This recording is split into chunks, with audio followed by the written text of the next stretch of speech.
Mic check 1 2 1 2. Mic check 1 2 1 2. Let me make sure all this stuff working over here. I was gonna come in here doing this, that, and the third, but I think I changed my mind. I don't feel like doing that. Anyway, what is going on, everybody? Welcome to season 2 of Live and Direct with T and Rod. And I can tell you, man, this has been a fun journey.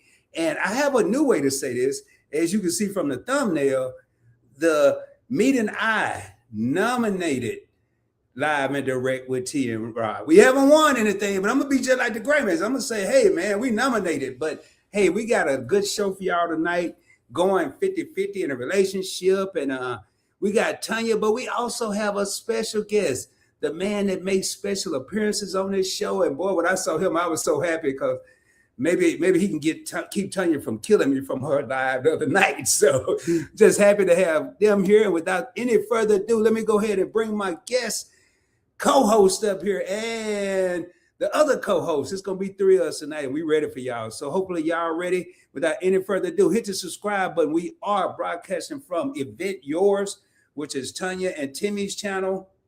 We're also broadcasting from Points Blank Experience, which is my channel. And just show everybody some love. What's up, y'all? How y'all doing? How y'all doing? What's up? What's going on, Rod? Man, I'm just chilling, man. Feel like I've been in this little broke down chair all weekend, man. I've been on live after live after live, and just Well, happy just to be to, here, you know, man. I just want you to know, just because TJ here don't mean that mean you safe. This I still you it's still coming to you. You may Oh, not know when. You won't know when. It's okay. It might not be tonight. It might be next Monday. yeah, let's I'm do gonna it tell next you. Monday, man. Let me have some grace tonight. Let it be next Monday. Let it be next Monday, please, please, Okay. please. We'll But see. hey, so season 2, man, and I didn't even tell you it was a season 1 and 2. I'm just trying to make it simple for your boy. You know, I'm on the AARP status now, so I just figure my season's gonna start January 1st. Then I can keep up with it. You know what I'm saying? So, welcome to season 2, and it seemed like it's been a while since we've been together. And man, right when we were rolling, it was time for a break. The holidays, traveling going on. Uh, Tanya over there doing pictures of her in the French Alps or the Greece, Gallic, wherever they was. They was somewhere over there. But how y'all doing, man? How's y'all New Year been? New Year was good. New Year was good. It was we had some family and friends over for New Year's Eve, and New Year's Day we just chilled, didn't do much or whatever. And then the weekend, it was just stuff to do around the house. And then that was it. It was pretty chill. Oh yeah, a great time. Just getting it ready to kick things up for New Year. I know a lot of people like to do them New Year's promises to themselves, and I call them April Fools at the beginning of the year, April Fool jokes, or you be lying to yourself. But it's time to get it. That's what I'm at now. It's time to get it. That's Okay. what I say, Timmy. I don't do resolutions either, man, because I tried that, and it lasts a week, 2 weeks, a month. So I just set goals throughout the year, and if I accomplish them, I do, and if I don't, I'll try to notice way before it's due, so I can adjust it, so I don't have a sense of disappointment or like I let myself down. Because we all can set something at the party on New Year's Eve that we're gonna do this, that, and the third, and then the second come and we forgot what we even said. So I try not to do that. Hey, I see we got some people in the house. Let me show some love for what Tanya give me. We got the Mighty House of X in the crib. We got Fats and Tree, the marathon experts on YouTube. I know they done did about 13, 14 hours of YouTube in the last couple of days. So they got to be tired. I'm surprised they here. So that, man, big shout out to them. You got some dude named Points Blank Experience in here talking about Happy Monday. Welcome in. You got JT Boogie. What up, JT in the house? As Up, Happy JT. Monday panel. And we got just a bunch of people. I'm gonna make sure I don't repeat the same thing. We got CJ and Sharice in the house saying, hey, Oh, I'm CJ PDC. Hey, Tanya and Timmy. We got Debbie. Oh, Debbie jumped around. Debbie said hi. Hey, Debbie. if y'all ain't never seen me, I really exist. Let me do this real quick, Debbie. Hold up, man. This thing jumping. Boy, this thing playing with my emotions. You see that Point Blank Experience? Just hit that subscribe button after you leave Tanya's. You know, y'all come on, show your boys. I'm trying to get a 4,000 hours, and I think I can do it by February, March. But I need y'all help. Anyway, we're gonna talk about that later. All right, I think that's everybody. Oh no, I saw DT Cruiser here somewhere. What Mhm. up? Good evening, Tanya, Timmy, Rod, and Chat. Hey, what it do? What it do? All right, so 50-50, man. We got 15 real homies in the crib. 50-50, man. I mean, it's so 50-50. whoo boy. That 50-50, from what I read the last couple of days, it caused a lot of problems across the country. I didn't know it was that bad. Well, you know what, 50-50 is basically what you make of it. You know, to me, I feel like this. What is 50-50? Because I guarantee you people probably either everybody think it's one thing, and then some people who are a little more mature will probably think, you know, will look at it and define it differently. So with that said, what is 50-50? When you think of 50-50, what does that mean to you? So I'm gonna start with you, Rod, and then I'm gonna ask you. Now, 50-50 ain't here in the house, so just so y'all know that. Yeah, But I'm gonna ask him his opinion of what 50-50 is. yeah, we didn't pre-script this, y'all. We don't know what nobody's gonna say. And I must admit, when Tanya came up with this topic, I thought I knew what 50-50 was. And as I start researching, I don't script it, but I am gonna have some type of knowledge so I don't look crazy up here. I have a different outlook of 50-50 now. So as Tanya asked me that question, the first thing when I hear 50-50 is I think finances. I think 50-50 on the bills. You give me half the rent, give me half the car note, half. And I learned through my research that 50-50 goes beyond that. 50-50 could be emotional 50-50. It could be household chores 50-50. So 50-50 to me, it starts with communication. And once we lay the foundation of communication, what is 50-50 is going to be determined by what those two individuals deem to be 50-50. 50-50 in our world, as we see it, could be 60-40, 70-30. But to them, if they have communicated, it's still 50-50. It's how they come up with their 50-50. They being Rod and who he's with, a married couple, or two partners, whatever it is. That's what I think 50-50 is. So Okay, but initially 50-50 to you meant financials. Yep. Give me Right. half of everything. I want half for the HOA fees, half for the water bill. I've never been that way personally, but I want if I'm thinking 50-50, that's what I was thinking. So What you think 50-50? Like how did you interpret 50-50? Well, for me, seeing a lot of people that I got no people to do 50-50. 50-50 means half on everything. It means half on doing the laundry, half on washing the dishes. You know, it means half on the gas going in the car. You know what I'm saying? It means half on everything to enrich life or to live your best life. It's going to be a 50-50, which is not a bad deal if it's communicated, like Rod said, communicated properly. The key to a successful 50-50 is communication. But a lot of people end up thinking it's 50-50, but it's more like a 90-10 or 80-20 or 70-30. yep. Now I can tell you and you know what, and a lot of times you'll probably your definition of 50-50 will change depending on what phase you are in life, right? Because the more experienced you are, it begins to look a little different, right? And I don't care what anybody says, there's no such thing as 50-50. There is no 50-50.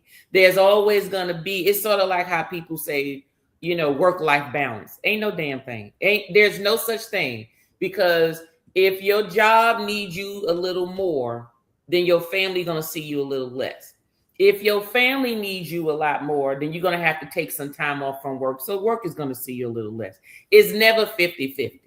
You know, balance just means that, you know, none of our cups are running empty, right? We're sustaining each other to make sure something's in our cup at some point, right? Now, it's wonderful if everybody's cup is filled to the rim. More power to you, bless you. The Lord got you, but you know, in most people's cases, is not, you know, everybody's cup is not filled 100%. So with that, to me, in my earlier days, 50-50 was financial. I mean, when my first husband, we did everything literally 50-50. He had days he did the dishes. I had days I did the dishes. Both of us worked. Both of us took, added up all the bills, split it down to half, and said, okay, every time we get paid, this is how much money you need to put in the joint account, and that's how much money he put in the joint account, and that joint account only paid bills, and the other, whatever you had left was your money, whatever he had left was his money. Whatever it was to do, he had to ask what he doing with his other money, and I had to ask what I was doing with mine. But that's why sister always kept 2 jobs, because I liked a lot of money. But 50-50 to me is really just a partnership and sharing. And it's just a matter of what point in life and where you all are, whether it's 50-50, 60-40, 70-30, or whatever. But to me, it's inclusive of more than just money. Because what some people may not realize is that maintaining a household is work. There's stuff that got to get done. If it, regardless, whether you work or don't work, the place get dusty. I put it this way: either you're gonna spend your time or you're gonna spend your money to make it happen. It's one of the two, either way. But either way, it has to get done.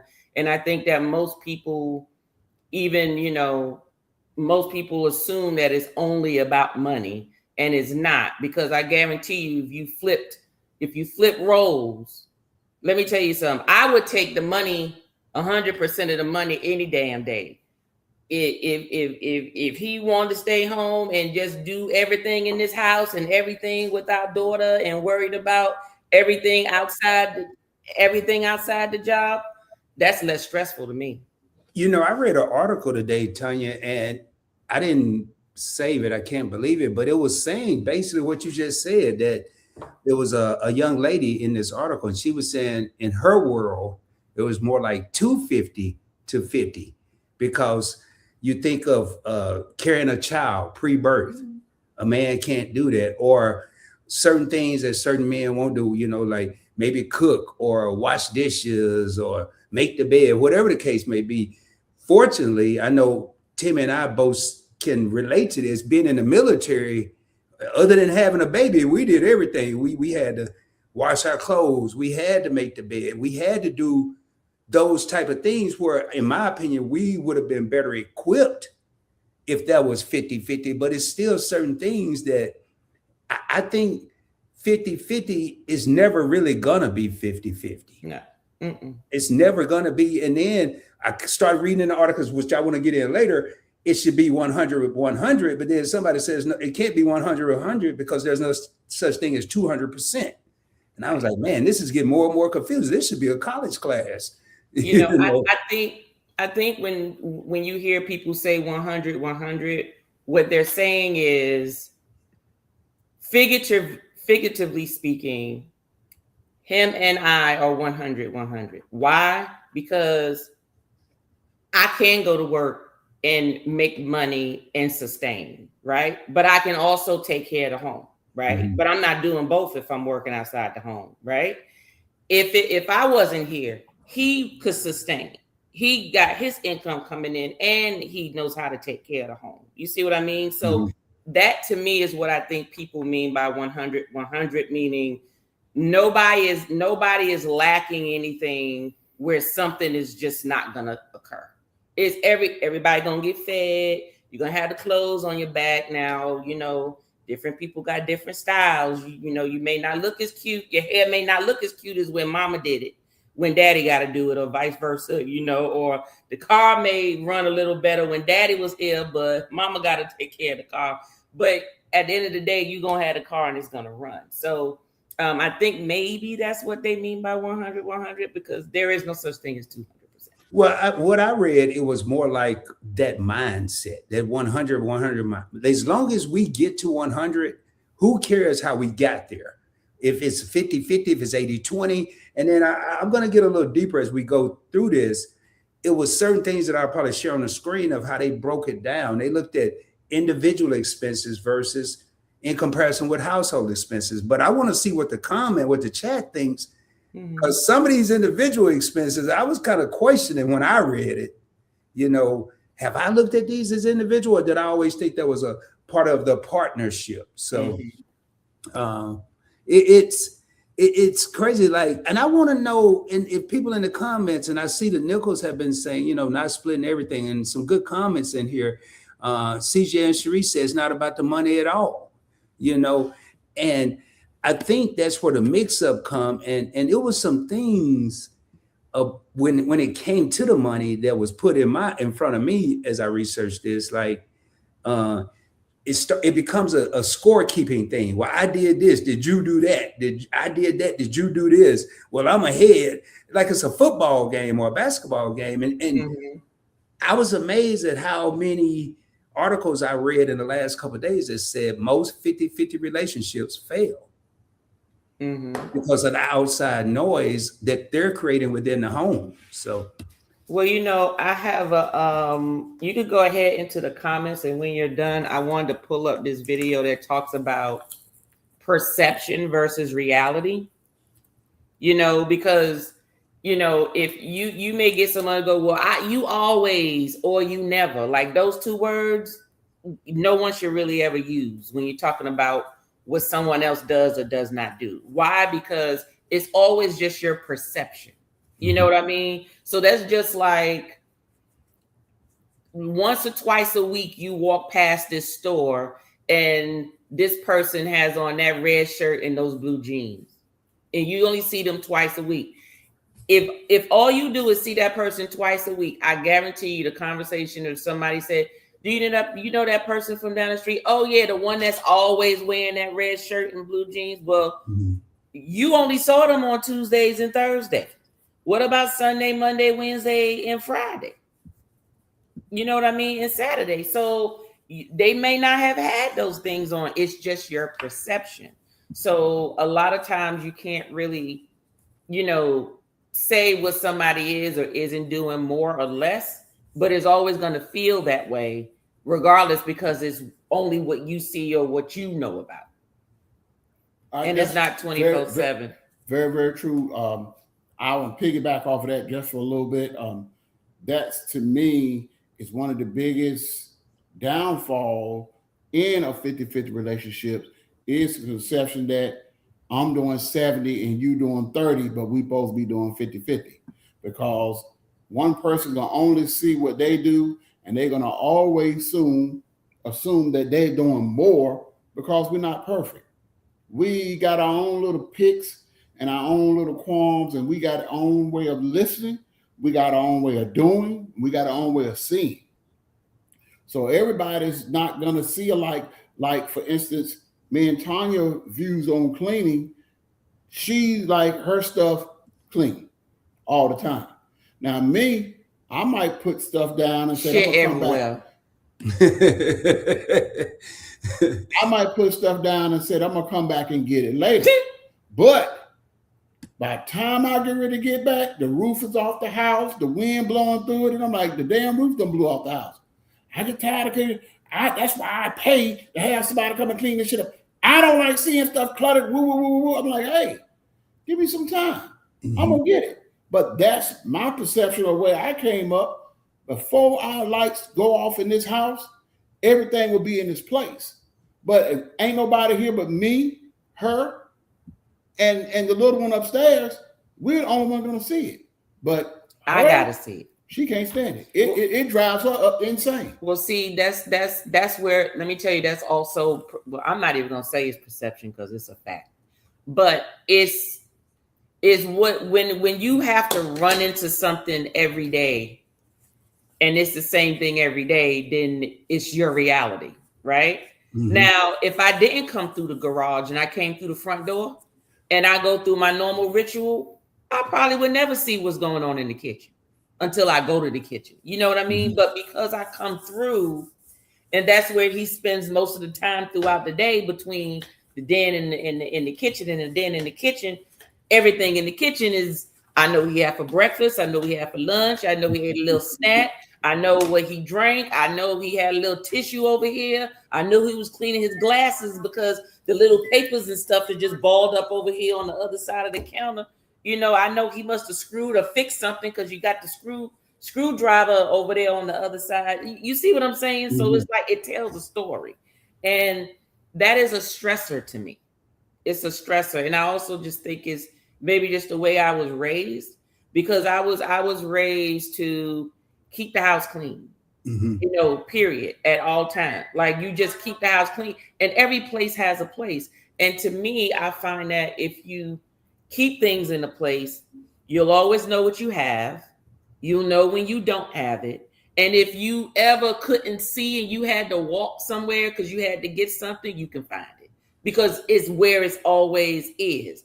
When stuff is everywhere, you're more likely to spend more money on stuff, because you'll be like, oh, shoot, I didn't know I had more of this. It was, you get a spot over here, a spot upstairs, a spot downstairs, a spot over in the corner, because it's just easy to reach at any time.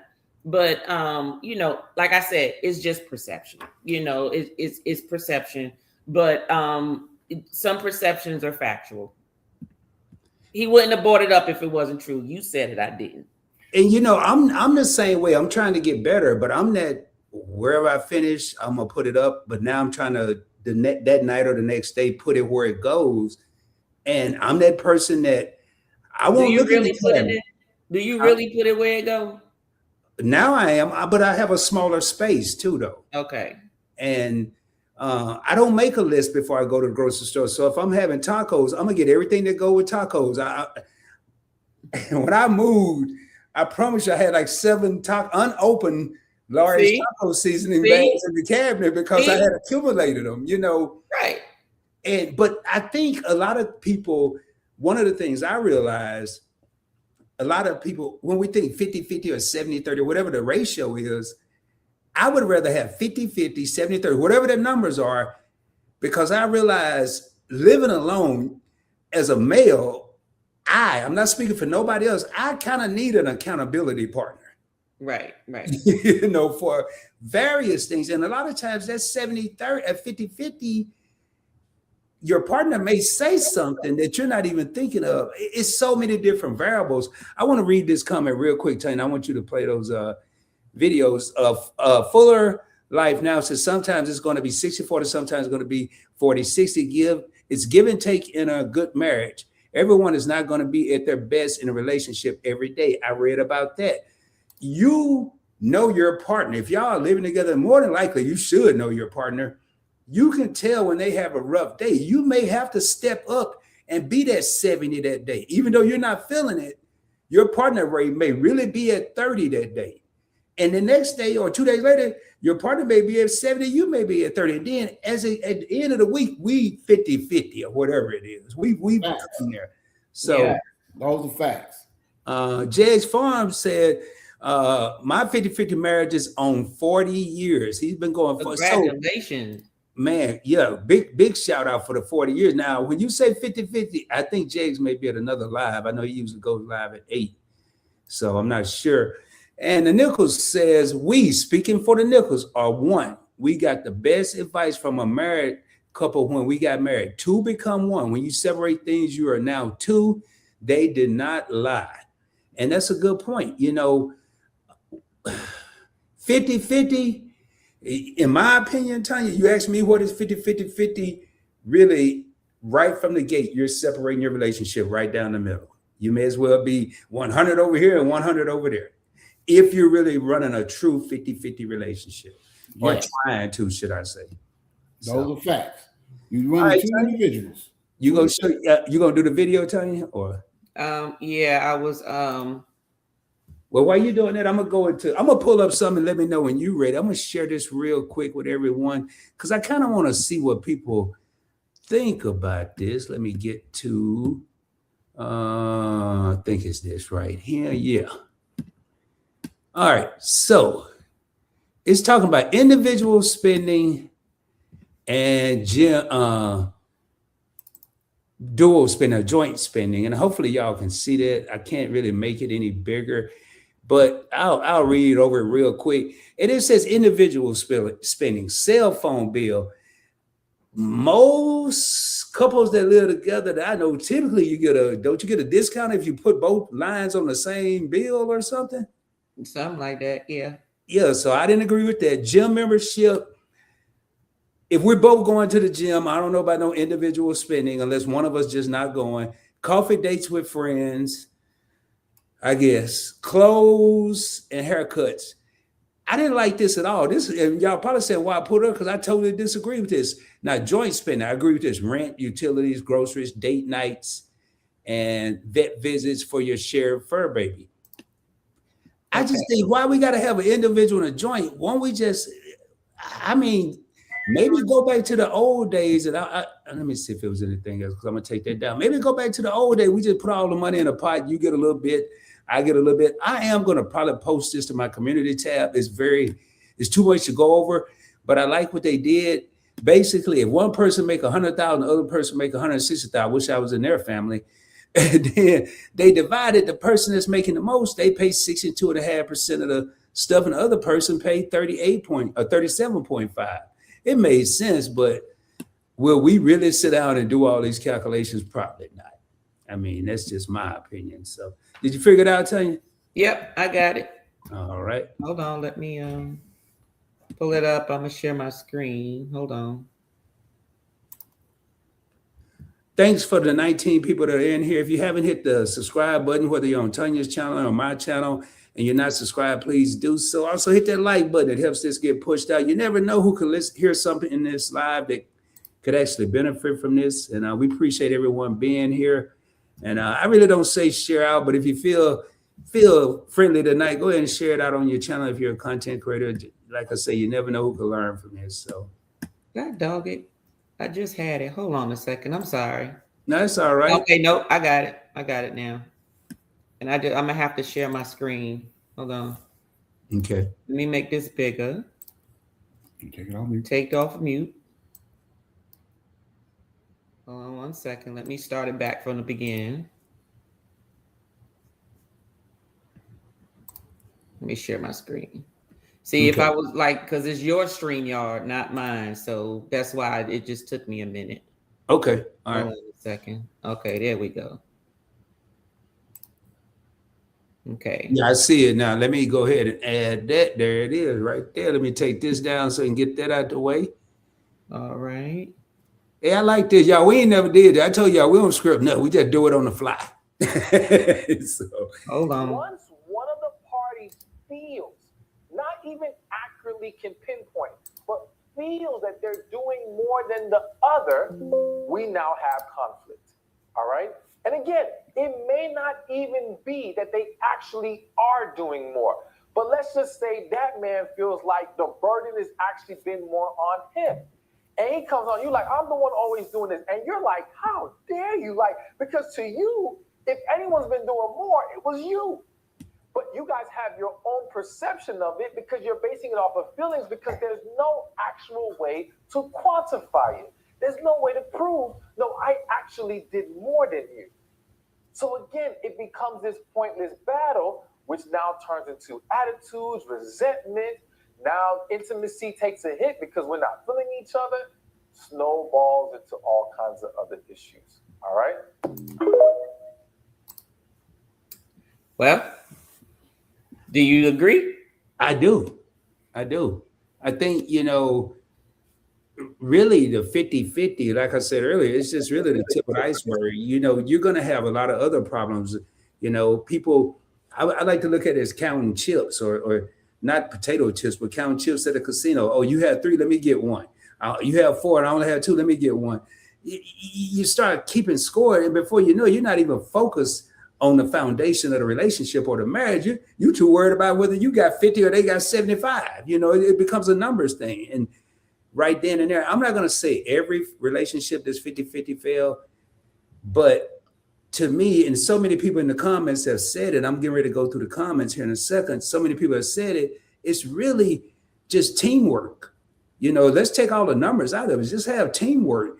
But just like everything else, we got to have a title. We got to have a subject, 50-50,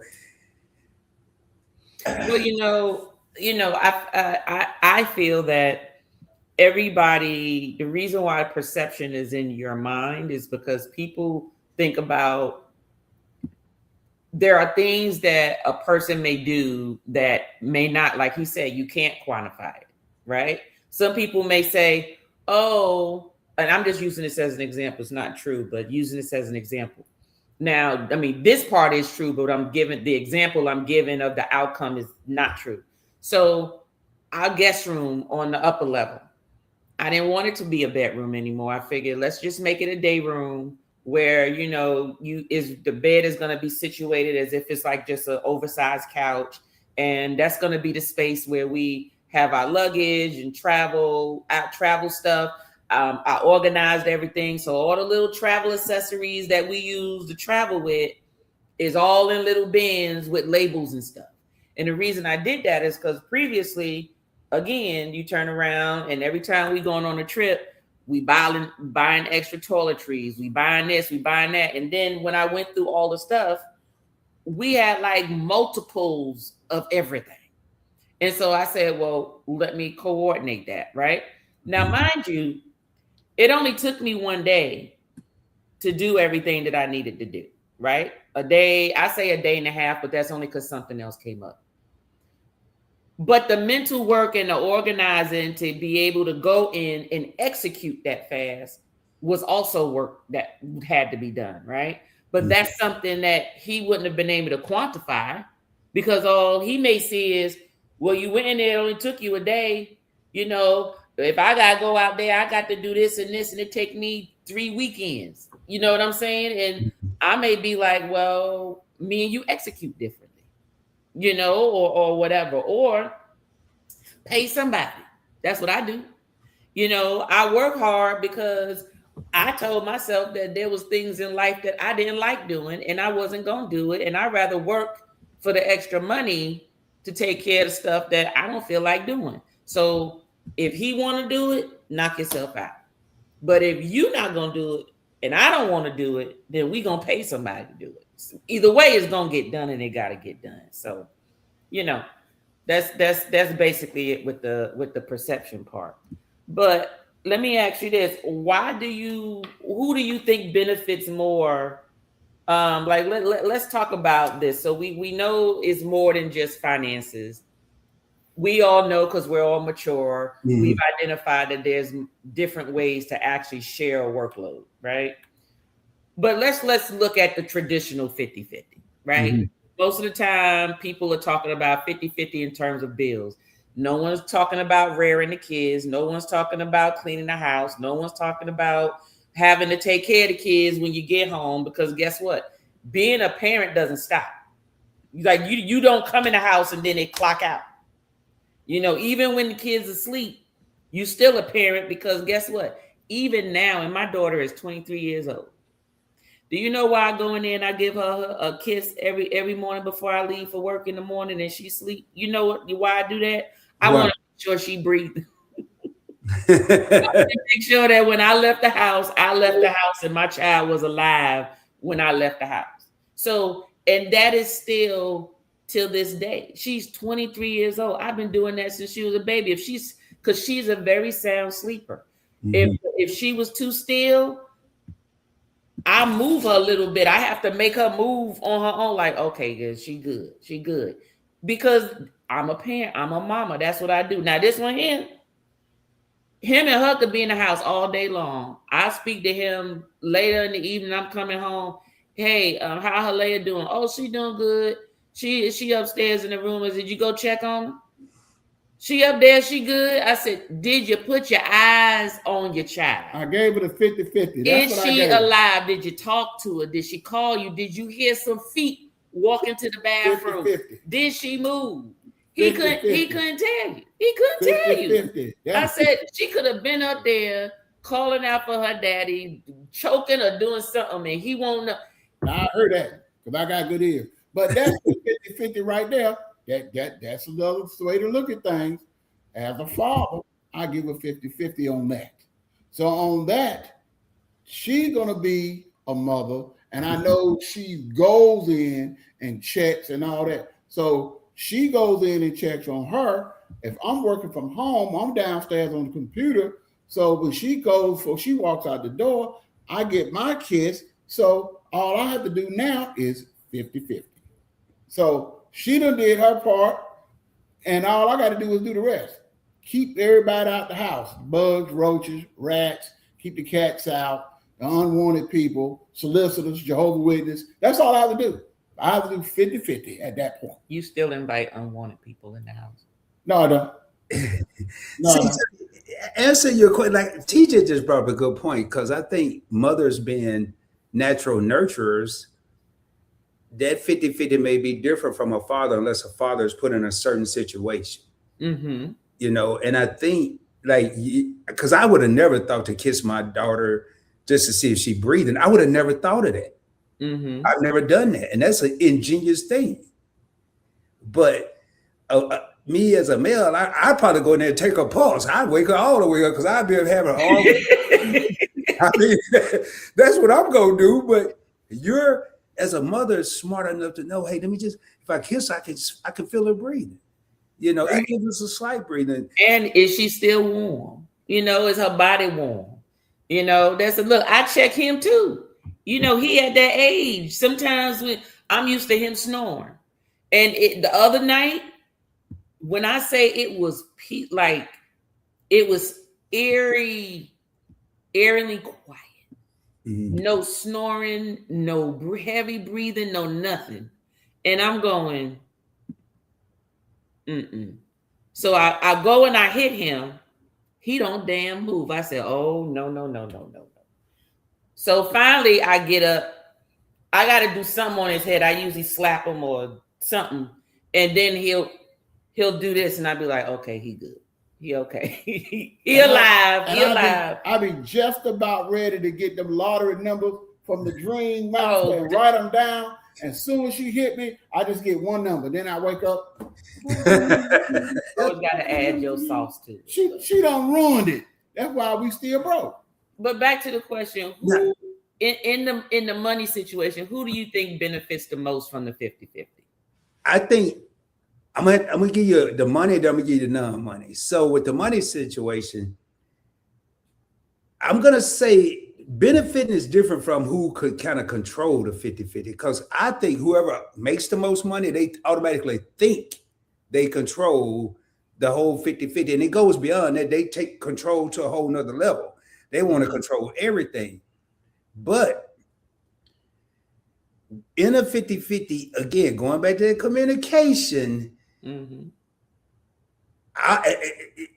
just in my experience, it don't really matter who makes much money, because when we take money out of it and you go in the house, I think the woman got control. I don't care what because at the end of the day, when it's time to go to bed, and that big super flip come over and you just looking at her back, and the back of the bonnet, or the back of the hair, back of the scarf, back of whatever.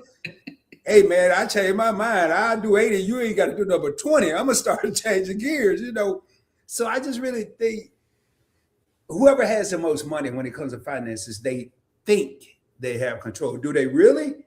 No, they don't. They don't. Most of the time. Let me tell you why most of the time they don't. Unless you just get, unless they just have another person that just chooses to be oblivious to any type of responsibility.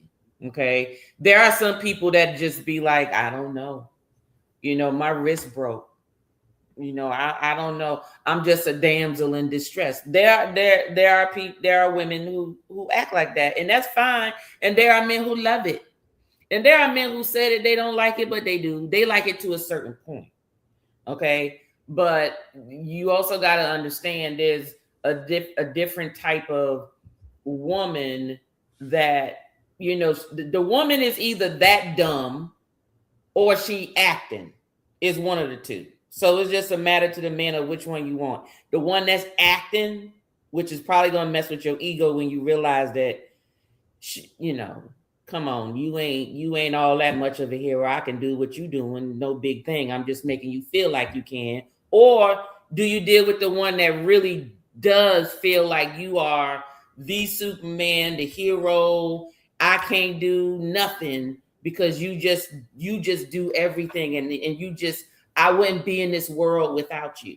You know, like I can't make it in this world without you. What type of woman would you prefer in that situation? You stuck with me right now, but you can say what kind of woman you want. Well, I want to hit the lottery one day, so I would love to stop getting that. You know how you used to watch Benny Hill when the It hit old you man upside get, your head. I don't touch you on your head. I would love to get the lotto. Just let me get 5 numbers. And what you gonna do with it?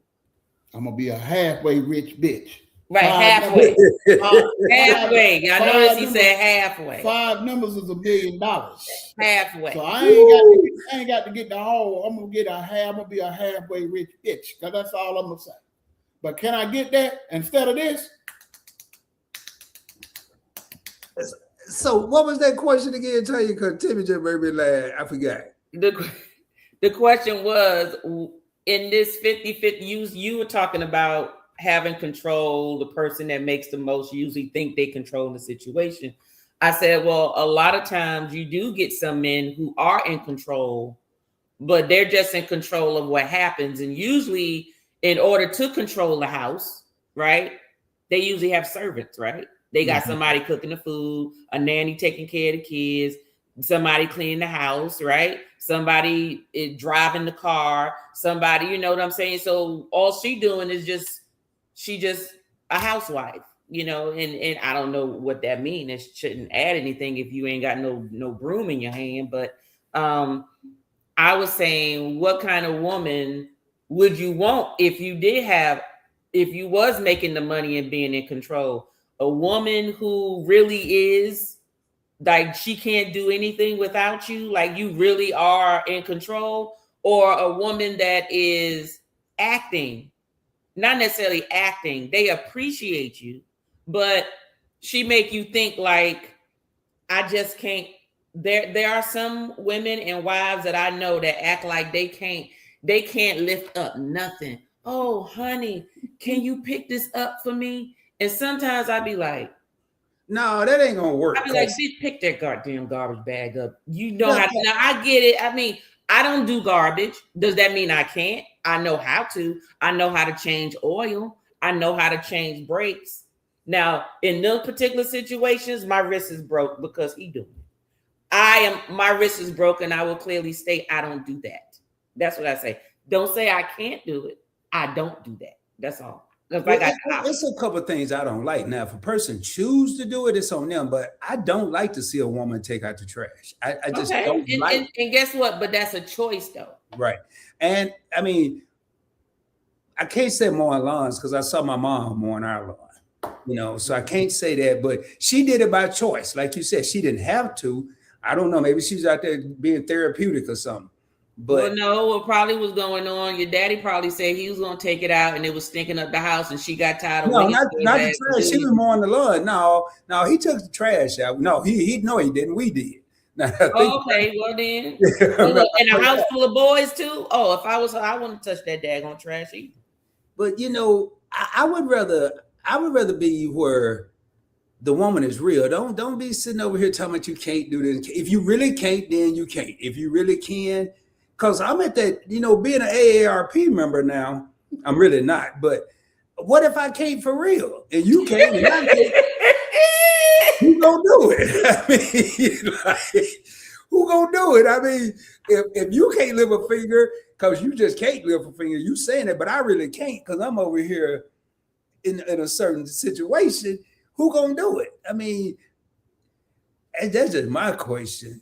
I mean, just like my mom, even though she really couldn't cook, she taught us the basics. We knew what items went with what. How it was going to taste was a different story. But I could cook everything I could cook everything I need, just in case I'm with somebody in the situation. She's tired from work. She don't feel like cooking. I can go in there, and if not, I'll go get something. But I can do something.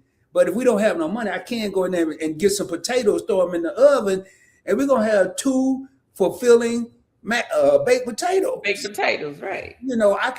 But a lot of people, and I think too, tell you, one thing that irked me is the person who, kind of like you said, but I'm going to flip it around. I think of that movie, Baby Boy. Remember that movie, Baby Boy, with boy, ain't no way. I'd have blew the whole house up. Wouldn't nobody been living there. I mean, Yeah. she come home, dude laying on the couch. I mean, come on, man. Well, see, well, you have to understand in that situation, I blame her as well because, and this is not all. So please, anybody in the comments, don't come for me. I'm just saying in general, and it's just a natural thing. You get a single mother with a young little son, and they're growing up in the house, and there's like no man or around. That son is her everything, her world, man. you know. And eventually, I don't know what it is. Some of them can't let go. They don't like none of the girlfriends. They get the girlfriends, and then they like, oh, well, I come first and all this type of stuff. And then when they get married, they got an attitude. Like, I'm not saying that's all, but I'm saying, in Baby Boy, he was the way he was because she spoiled him. She spoiled. And if I remember in the movie, she did fess up and say, you know, I did this to you, but you need to get your tail out there or something or another. I can't remember the movie. Am I mixing up two movies? That's the movie that Snoop was in and he was laying on the couch all day? Yes. With his baby mama. That was his baby mama boyfriend or something. Well, I like the prescription they prescribe for Baby Boy. Because when dude went in the kitchen, the old boy was in there cooking breakfast. Yeah, but you know what though? But let me tell you, Ben Vereen, he handled that well. And the only reason he handled that well was what? He came out of jail, right? Mm-hmm. And he was like, I'm not gonna let this little punk me. What you mean? Okay, well, I'm gonna get you. You talking all this smack, and then he went and he gave him that little sleeper hole and lick his forehead, and he didn't know what was gonna happen to him. Yeah. You know, the little boy, they talking about mama. Call your mama, baby boy. Call your mama, Jody. Call your mama. Man, what's up, Scotty? Hey, I want to pull this up. We're going to keep going with this here, but I'm just going to pull this up because it kind of... Now, can you see that, Tanya? It's itty bitty in my world. I mean, I can make this bigger. Yeah. Oh, hold on. I think I got a trick here. Y'all bear with the young guy over here. Boy, I'm learning some things over here, y'all. Boy, I play with this computer all day. All right, I have another angle as well in the video. Go ahead. All right. So right here, man, why 50-50 can be detrimental. You know, and I already talked. I'm not going to beat a dead horse. Score, keeping, and resentment. You start tracking every chore, favor. You notice they didn't put finances first. They put chore and favors and financial contribution is way at the big, creating a you owe me mentality. You know, I did this, you owe me. Well, you know why? Because the chores is more physical and is more noticeable. Because believe it or not, I put it this way: if you get two single people, no kids, and they both keep the house clean, and they both put stuff up where it's supposed to go, and they both clean up behind themselves, chances are it's not going to be an issue. The issue comes where, okay, I'm doing more dishes when I'm doing dishes because you don't know how to clean up behind yourself. Or, hey, you didn't have your meals when it's my turn. Right. Yeah. Stuff like that.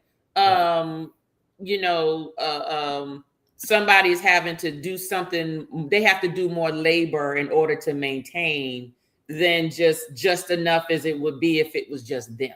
Right. So that's the reason why I think chores is usually the first thing, because that's the main thing you can't quantify, but it does take a lot of time and effort. Yes, let me add a little bit to that. That's the main breakdown. When Monday, Tuesday, Wednesday, Thursday, Monday him, Tuesday her, then your Wednesday him, Thursday her. Well, on her day, she cooked 2 3-course meal. On his day, he go and cook a 5-course meal. That 3-course meal gonna generate way less dishes than that 5-course meal. But after a while, at first you might not see it that way and might not feel that way. But after a while, you're gonna get tired of washing a 5-course set of meals. You got 6 pots, bowls, pans, glasses, and all of that. You got a whole dishwasher full and a sink full. After a while, that's going to be a problem because one person is doing more than the other. So that 50-50 don't went out the window. I'm going to pull this down so everybody can see it, and I bring it up Timmy bring up a good point because I think with this 50-50 thing, it's never fair because we really don't take account for what that other person does. We really don't. We're so busy about what we're doing and what they're not doing. We don't think about what that other person is actually doing because I never thought about a 3-course meal and a 5-course. I would have thought I was getting over just having to cook the 3-course meal, or I was getting done wrong because I had to cook the 5-course meal. But I didn't think about all these dishes. Now I know why I get paper plates. You come to my house, I got some China There plastic, you go. some Ain't, paper. ain't nothing wrong with that. Let me tell you something. The only time dishes get pulled up out of here is if it's a pot like you're cooking or it's a holiday. Them dishes stay in there. We paper plate, paper fork, spoon, knife, paper bowls, whatever. Because guess what? I'm not doing no damn dishes. I'm not. I grew up doing. I hate doing dishes, and that's why the dishwasher is the highest cost appliance in this house. I got that dishwasher is supposed to grind up the food at the bottom of every daggone thing. So I wasn't doing no doggone dishes. It's going right in this dishwasher, or somebody else gonna do it. Well, my dishwasher is a dish rack. I just put all my wet dishes in there and let them dry. Leave the door open, then I take them out and put them in the cabinet. Yeah, see, I ain't washing no dishes. I got them red Solo cups, all that. That's what you drinking out of. That's what you gonna eat out of. Now, when it's something fancy, or I'm trying to be nice and want to make him a meal, make him feel special, he'll get it on a plate. Well, the only thing gonna make me special is you gonna wash the dishes too. Because if you ain't doing that, well, that's what. Well, see, that's what the dishwasher is for. That's you what can give makes me a paper plate. You can give me a T-bone steak on a paper plate. I'll be the happiest dude in the world. I was like, you gotta wash no dishes. Say it again, Ron. and look, so say it with me now. Cook that 3 or 5-course meal, but can you wash the dishes after you cook it? Now that'll be like a meal fit for a king. Okay, but let me. Okay. There's another point I got to make because we ain't got that much more time. Let me say this part right quick. You know what I get? Y'all get your ass down there and eat this food out and cook. I done been in this damn kitchen all. Look, I'm tired. Y'all come eat. TJ, get your ass out there. Go in there and eat. So I go in there and eat. You know what I'm saying? And then, and hurry up. Y'all, yeah, and you gonna clean them damn dishes up. You or her, whichever one y'all decide. I know y'all got a little arrangement. Y'all clean the damn kitchen up. Damn, tell you I wouldn't want to eat at your house. You got and look, and then God forbid if you act like you ain't hungry and she don't cook, then it's gonna be hell to pay. Oh, most goddamn definite. See what I mean? But you know what, Timmy? Let me tell you something. Okay, you know what, Rod? Do understand? I'd rather have it. No, this is the short version. Okay, and I need you to stop me if I say anything that is untrue. Go ahead. I agree with Timmy. Timmy, gotta remember, Timmy is retired military. Okay. Since I was pregnant, had baby, had Halea and all this stuff, he was on orders and stuff. He came home every now and again. I was still living as if I'm a single mother. It's just me and the baby. So I'm doing this. Then he finally retires. And so the last 10, when you 10 years retired, 2016 he retired. He come home. So I'm like, okay, let me cook and blah, blah, blah. Everything was good for the first couple of, years, because he was eating all that military food, but now he got the home cooked meal. That's why his head's so swollen big and he all fat because from my food.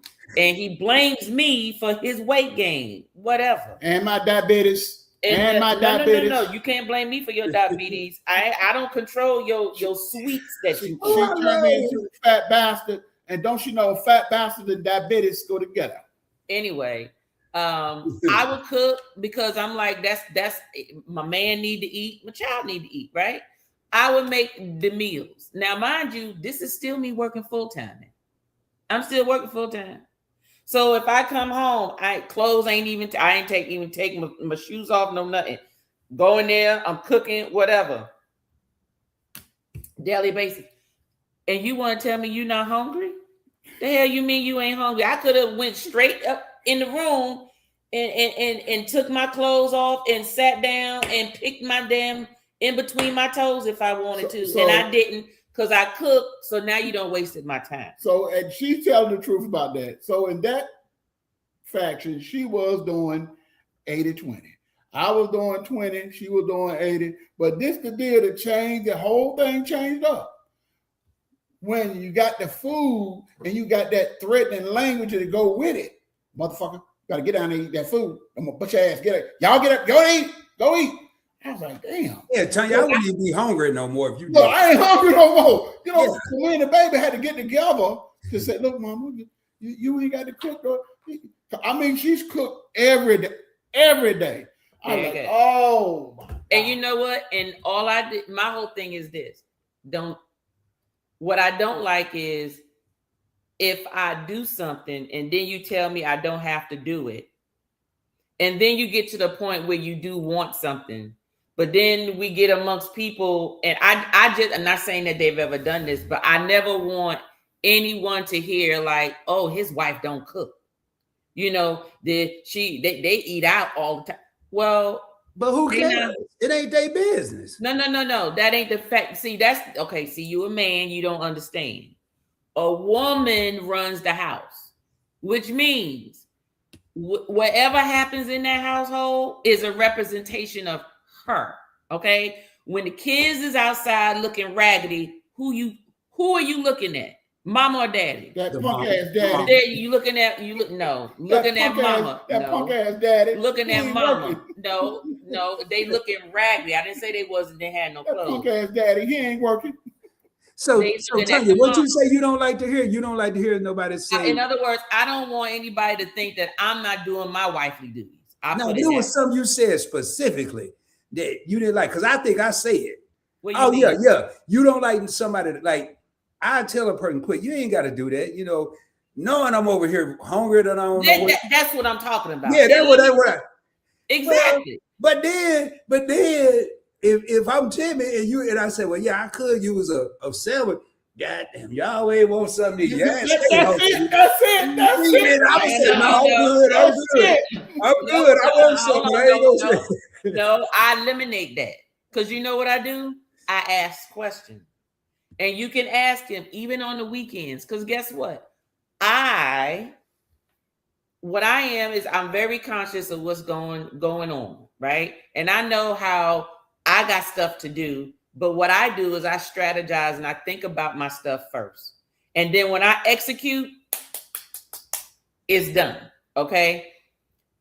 I'll ask him, do you need me to do anything for you today? Is anything I can help you with today? Are you hungry? Would you like me to make you breakfast this morning?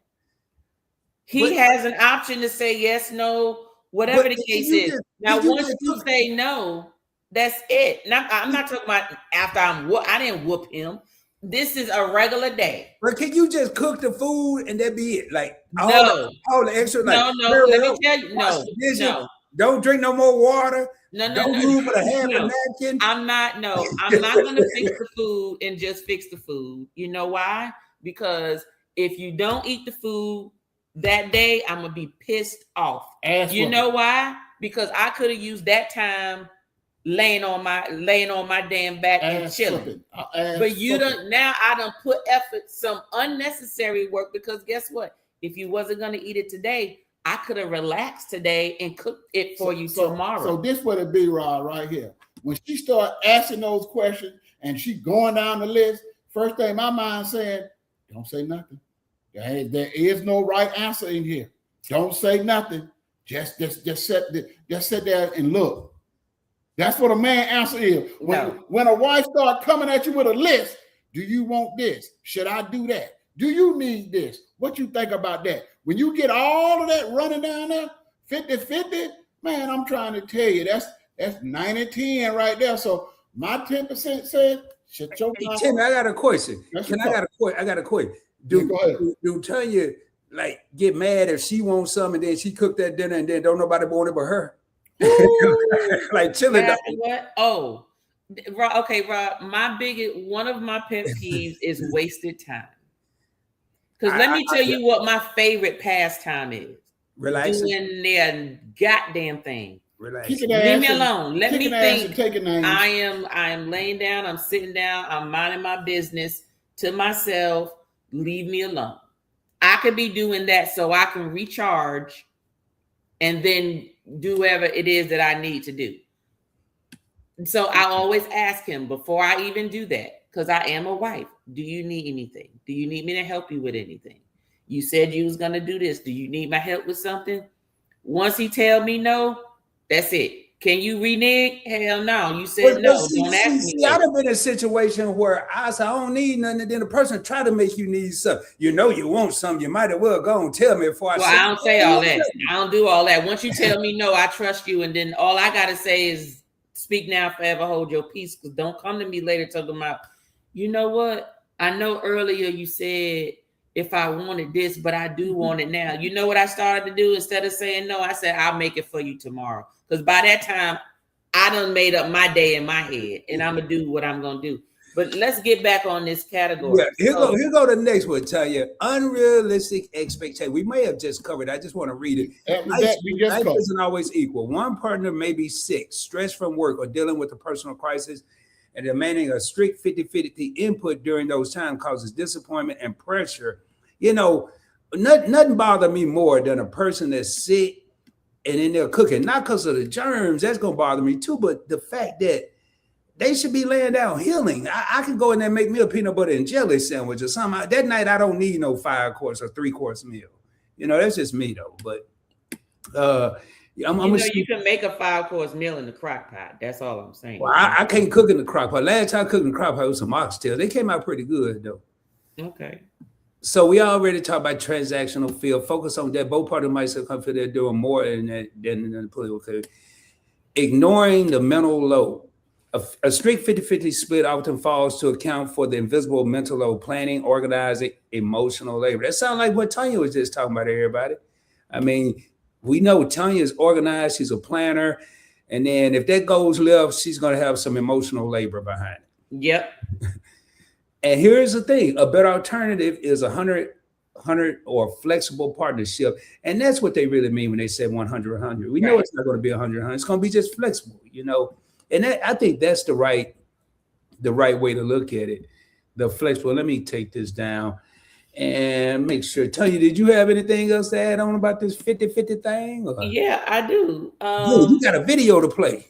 Yes, I do. So in reference to this 50-50, do you think that, not when it's 50-50, but do you think that doing 50-50 in whatever aspect that it is, do you think that it prevents a man or a woman to fully develop into their womanhood or manhood?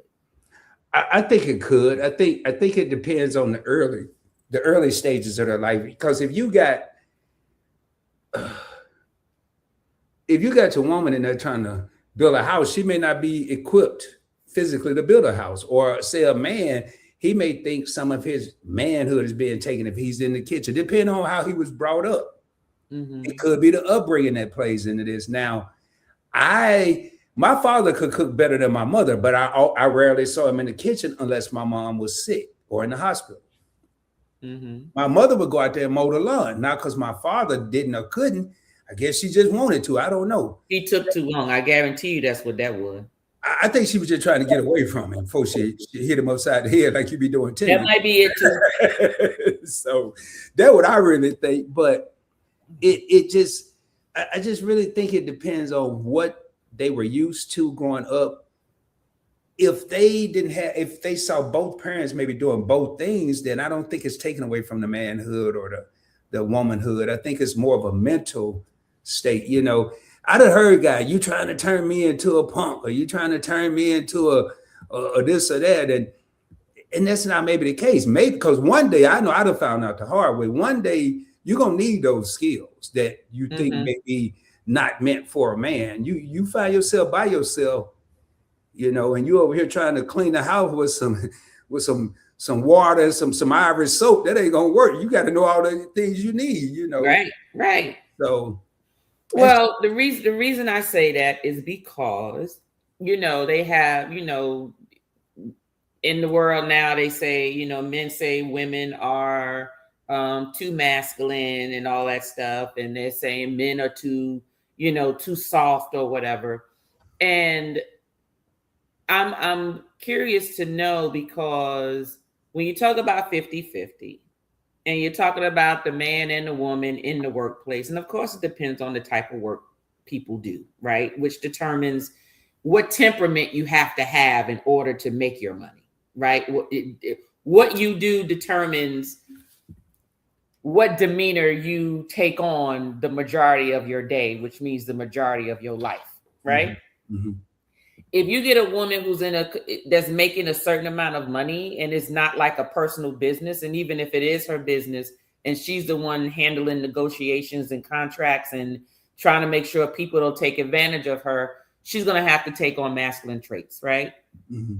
And if that is the type of temperament you have to have in order to make that money for your 50, part of the 50, you can't expect that same woman to come home and all of a sudden act like a damsel in distress. It's just not in her nature naturally, right? Literally, a woman will have to practice that. Okay. Literally practice it in order for it to be where she could just shut it off when she gets home. And I think that also causes problems, right? And then you have the male, he's, doing the same thing she's doing, going to work, whatever, but it's natural for him to be masculine and so forth. So when they come together, now they may bump heads a little bit because they both have a certain set of expectations. They both handle things in a more firm way versus usually it may be one that's a little more submissive and one not so much. So it usually goes a little better. Things usually fall in line a little faster and a little better. But I wanted to play this video because this man stated something similar to that. Hold on a second. 50-50 doesn't work in a relationship. Let me share my screen. Give me 1 second. When you're doing that, one thing I'm going to bring up, I'm going to hit that, and I'm going to hit something that I haven't seen a lot, but I've seen enough that I kind of want to address it about this 50-50 thing. About that, Wally. Yeah, it's been a great convo so far. And Tanya and I, it's crazy. We don't practice these. We just come up with a topic. Well, we don't. Tanya do. I got to come up with the ones for February. And usually it's be something that most people can relate to, whether it's Timmy, Tanya, myself, everyone in the comments. It's usually something that we all can have some type of input, or we've experienced it, or we have our opinion about it. And you ready, Tanya? Yeah. Mm-hmm. Okay. 1 second. Okay. Thank you, Nicholas. Thank everyone for being here. Let me pull this up.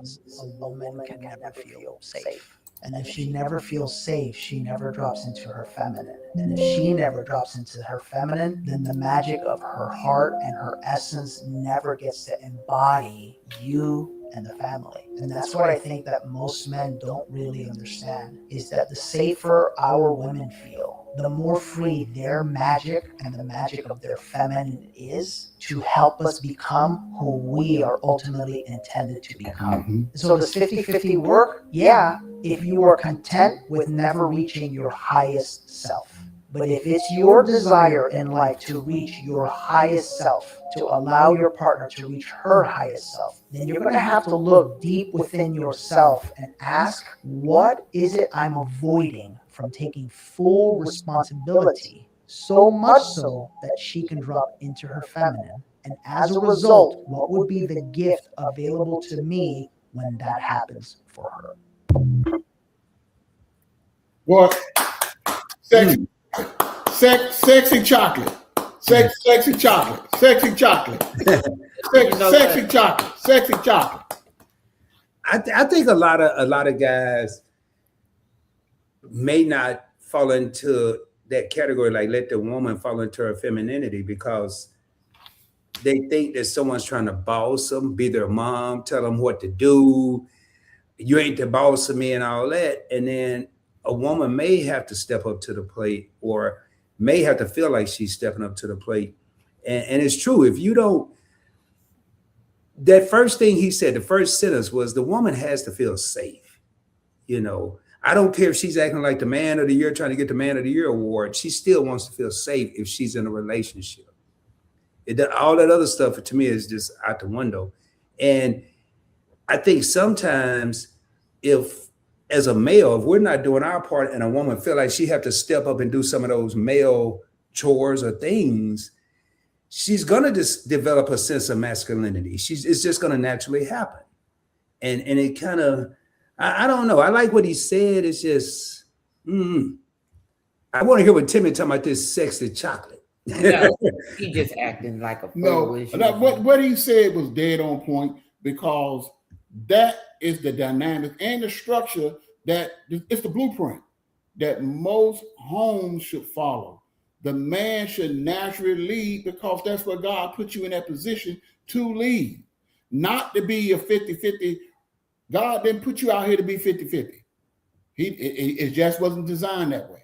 But I don't believe that the woman's supposed to be the helpmate to the man. The man is the head. He's the king. The man's supposed to be at 100 at all times. And if that man is at 100 at all times, that woman's going to feel safe. She's going to feel that she can let her guard down or let her hair down, because at the end of the day, she knows she is covered. You know what I'm saying? Now, somebody over here that was fixing all the meals, but they know they had a king that ran a hard race, because Tim is a strategic planner, long-range thinker. So we both agreed to the plan, and I executed it. He's a visionary. Now, at this point in life, not a planner. Whatever Tanya wants, Tanya can get. Tanya wanted an electric Cadillac. Tanya got an electric Cadillac out there in the garage, paid for. You see what I'm saying? Because Timmy run a long game. But the thing about it is, I'm not for everybody. Everybody can't rock with Timmy. Everybody can't hold my hand. Everybody can't beat me. This one right here, she beat me today, but she loved me tomorrow. and I love it. And I love it. And I love it. You need to stop telling folk that. But the thing about it is, because I want her to feel safe in this place. See, but the difference is with Timmy, I go get 2 jobs. I go get 3 jobs. I do whatever it is necessary to achieve my objective. I'm not going to ask Tom, Dick, Harry, Mary, or Sally. I'm a man up, step up, and do what I have to do. Because the world we live in, plenty of opportunities. Everybody that's rich weren't born rich. They just had a vision and they executed it. And that's a topic in itself, you know, a vision. I want to read what Cowboy said. Well, actually, about that wallet said, we kind of discussed that. Why can't you both reach your full potential as a unit? We kind of discussed that about that wallet, that's the ultimate goal. Just become one, become a unit. Forget all the numbers, the 50-50, the 70-30s and all that. Cowboy says, I believe that the old way of thinking, now, don't get me wrong, I have a stay-at-home wife, but not because I'm the head. That's the old way of thinking. So just because the woman is a stay-at-home wife, and I've always said that, and I think I really grasped that while I was in the military, because I know I can't speak for the other branches in the Navy. If you were married, every time you re-enlisted, you got a discharge and a re-enlistment certificate, and your spouse, male or female, got a letter of appreciation for all the hard work and being 100, like Tanya just said, when they had a daughter, Timmy was deployed. I know for a fact how many women, I can't count how many I've seen have a baby.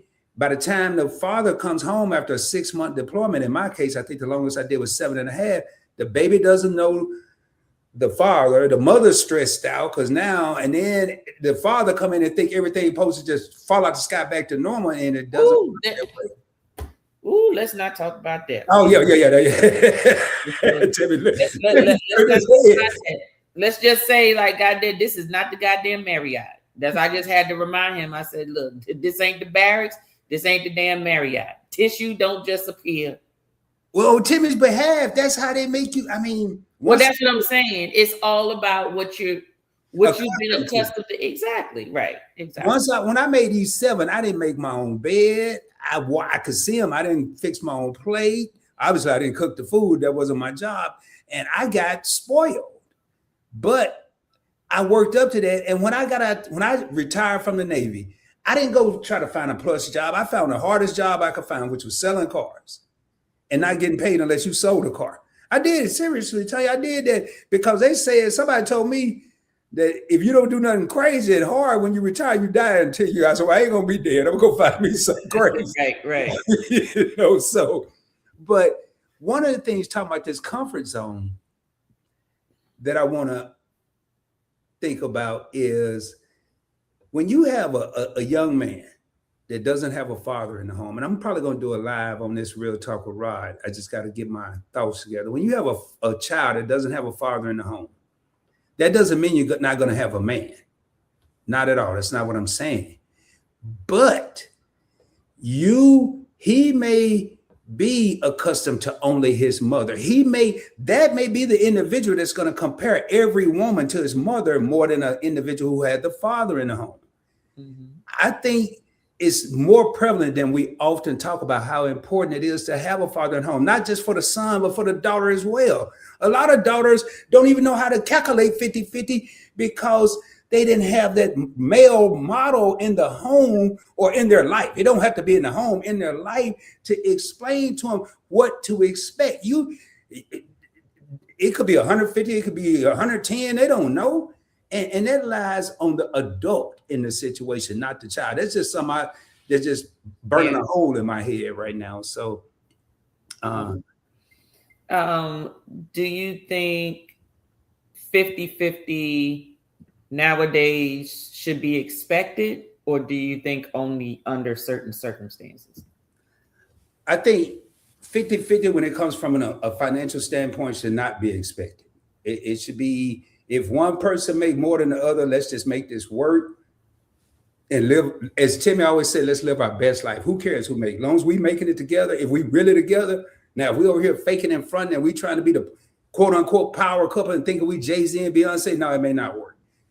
Now, 50-50 outside of finances, I think people really need. Even Jay-Z and Beyonce, somebody the boss, and I'm sure it ain't him, but go ahead.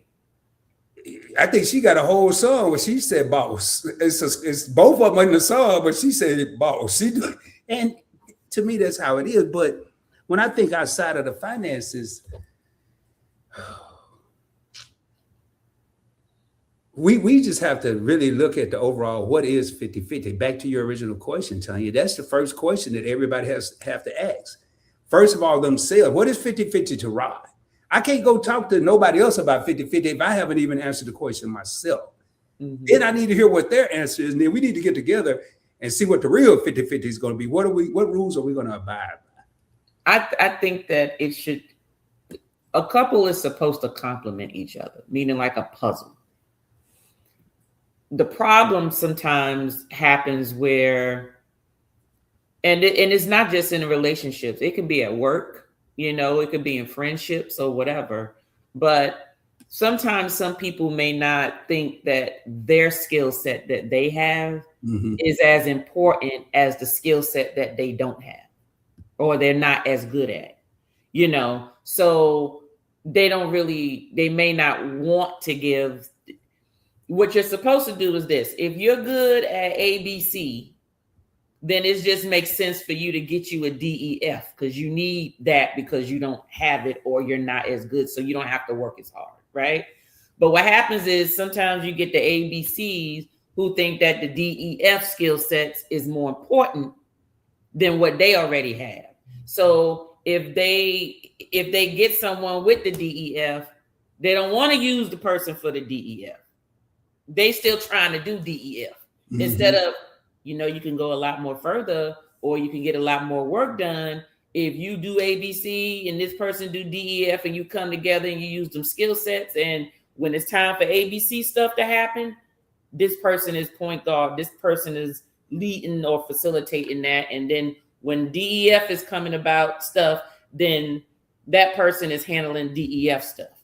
And then you go further with that, right? Doesn't mean that people go their separate ways and do separate things. It just means that, hey, you're on point for this because you can figure out things that maybe somebody else isn't thinking about, and vice versa, you know? Because I hear that sometimes all the time. You get individuals at work and they'll say something real quick like, oh, I'm just a janitor.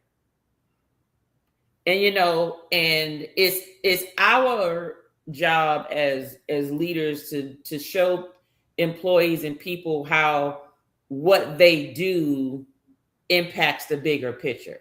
So, and I hate to hear that from like more of the frontline staff, you know, like I'm just the secretary, I'm just the cook, I'm just the housekeeper, I'm just the this. And I'm like, do you have any idea what your role is as a housekeeper or a janitor who keeps this hospital clean, you know, or keeps this business clean? You're preventing infections, which means you're saving revenue from lawsuits. Mm-hmm. You're keeping things pleasant enough for patients and family that want to come back and give us repeat business. You're in here making sure people don't die because they're not catching infections from the dirt and stuff that's there. Like, you have to show and tell them how important, like how their role serves the bigger purpose. And it's the same thing in relationships. You know, some people may say, well, I know I can do this, but that's what I want to do is that. Well, who say that's the more important? It's going to take you longer to do it. Why don't you just get somebody that can do that piece to help, and then you focus on this other stuff? But sometimes that's not necessarily the case. Sometimes, you know, the head of the house feels like they got to be the head of everything. Mm-hmm. And that's not necessarily the case. Look at a CEO. A CEO don't do nothing. CEO goes, everybody else is his or her advisor. CEO knows, the CEO can't know everything. You can know of stuff. I'm not saying you can't, right? You probably grew up in that, whatever the business is, but you got a CFO to tell you about the finances. You got a CNO to tell you about the nursing staff. You got a COO that's going to tell you about how the place is running. You know, you got public safety that's telling you about that. You got HR telling you about the recruitment and the people that you need in order to run the business. All the CEO does is take all that information and make an executive decision. This is the way that we're going based on the information you all provided me. CEO ain't did nothing. CEO didn't know half of the stuff that's there, and neither did Kings. Kings had advisors. Kings didn't know. Okay. That's what happened with the CEO. I mean, they really just make the decision of it's the face of yes or no. And they gonna be the one to get fired if it don't go right. Exactly. And that's what the difference is. The CEO is responsible for what happens with that house. Yep. That means it doesn't matter what happens. It's your job to make sure that's why it's important for people to marry the right people. Okay, because if you a CEO and you get a jacked up CFO, you're gonna be broke. Okay, if you get a CNO who don't know what they're doing, your patient's gonna die. You see what I'm saying? So you gotta know how to choose your partners and the people around you and go, I don't know how to do this.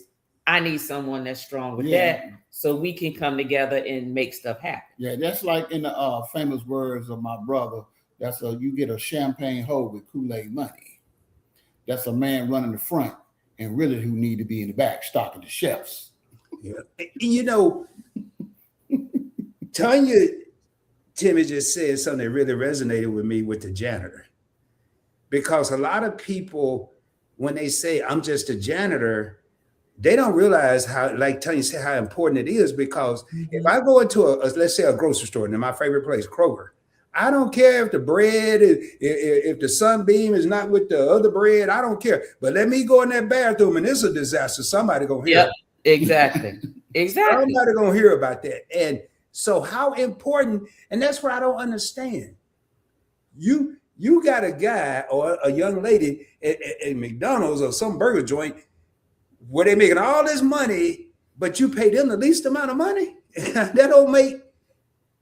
I mean, I know why it's business, but Well, not only that, the thought is, and unfortunately, this is well.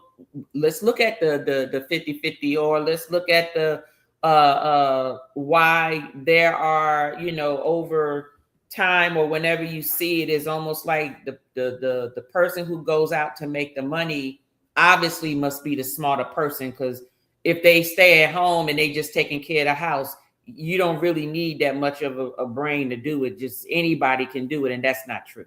Mhm. Okay, let me tell you something. A housewife, you got to be an accountant, you got to be a nurse, you got to be a doctor, you got to be a psychologist, you got to be a housekeeper, you got to be a driver, you got to be a coach, you got to be a teacher. I'm just looking at all those things you need to do.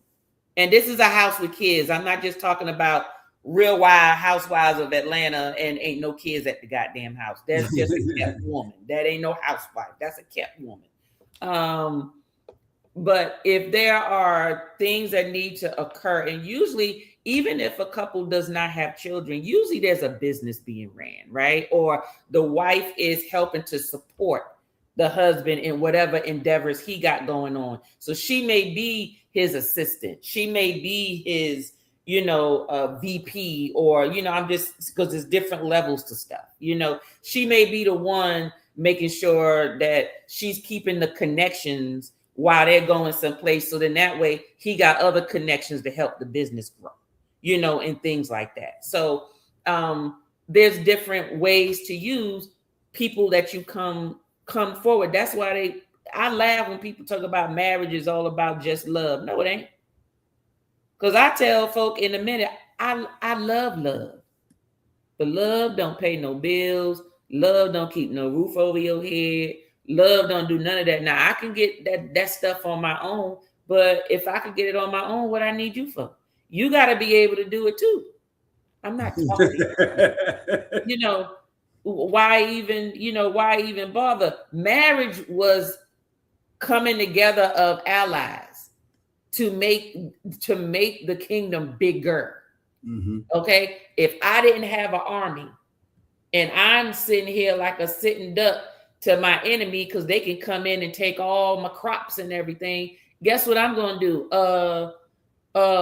Whose son is of a family that has a big army, and I'm trying to hook them up with you patrol the kids and stuff and say, okay, I'm gonna groom you for them and they gonna groom you for you, and y'all gonna come together when y'all get older and get married, and we're gonna grow stronger. Our legacy is gonna be stronger.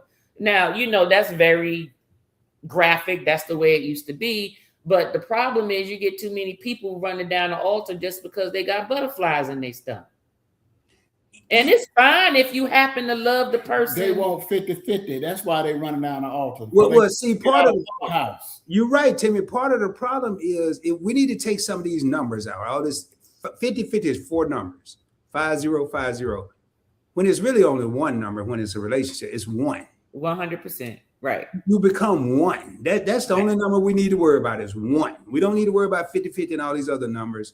I do want to address this while hopefully they're still in here. Cowboy Hands said a lot of women these days think their 50% comes from what she does around the house or in the bedroom, and that's not so. Hey, Cowboy, if you're still here, elaborate on that a little bit, because 50-50 could be the house, could be the bedroom, it could be finances. It should be whatever that person needs that person to do. Yeah. To me, that's like, it goes back to our first question that we started this live with. What is 50-50? What is it to you? To me, 50-50, or I put it this way, I wouldn't call it 50-50. A partnership to me means you are handling things that allows me to handle the stuff that I'm good at. And you're going to do your stuff, and we're going to come together and make stuff happen. That's what that means to me. Whatever that means, right? You get some people where all they want is for somebody to look good and have sex and cook them a sandwich.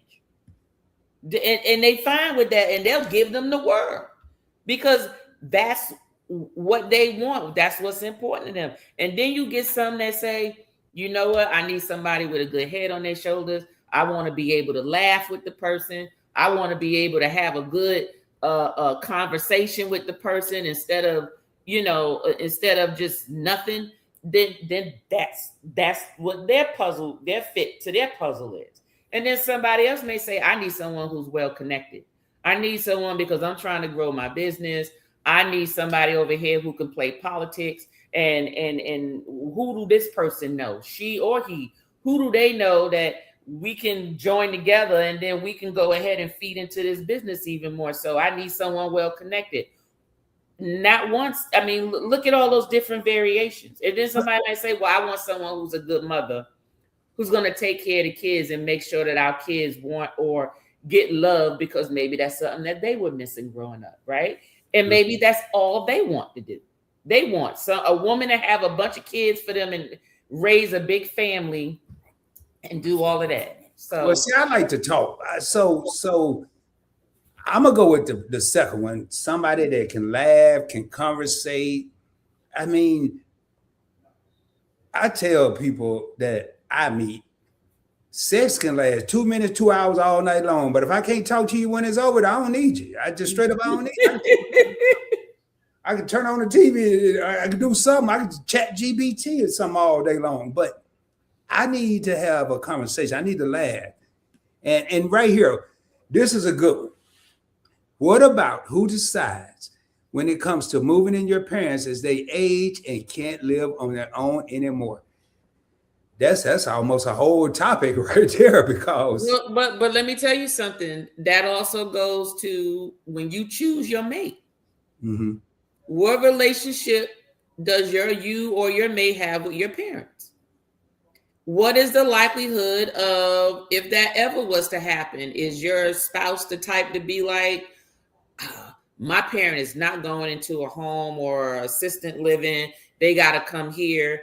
And you'll figure that out because they might have an extremely close relationship, and then you have one that say, no, they're going to a home.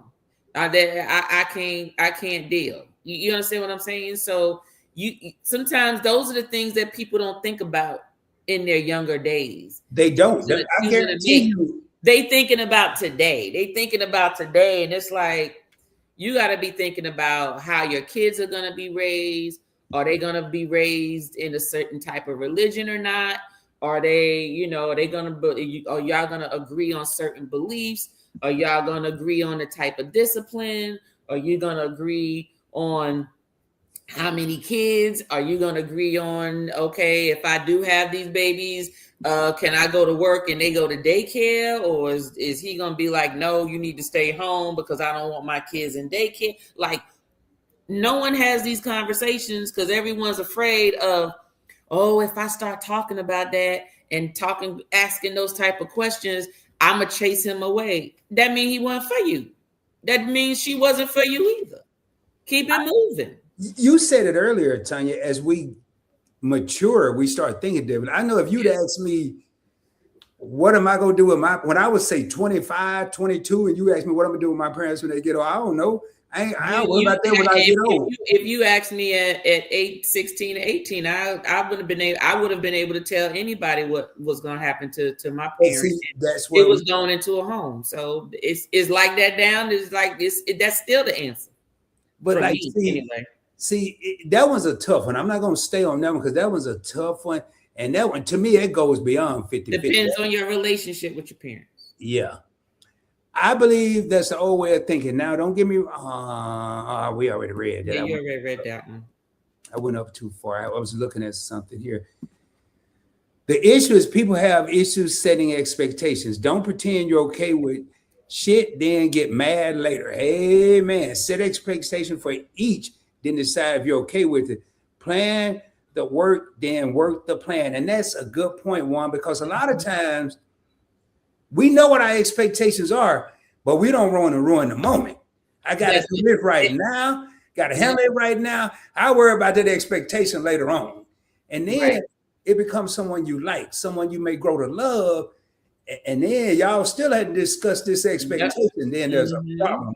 And it's a little too late, possibly. So great point.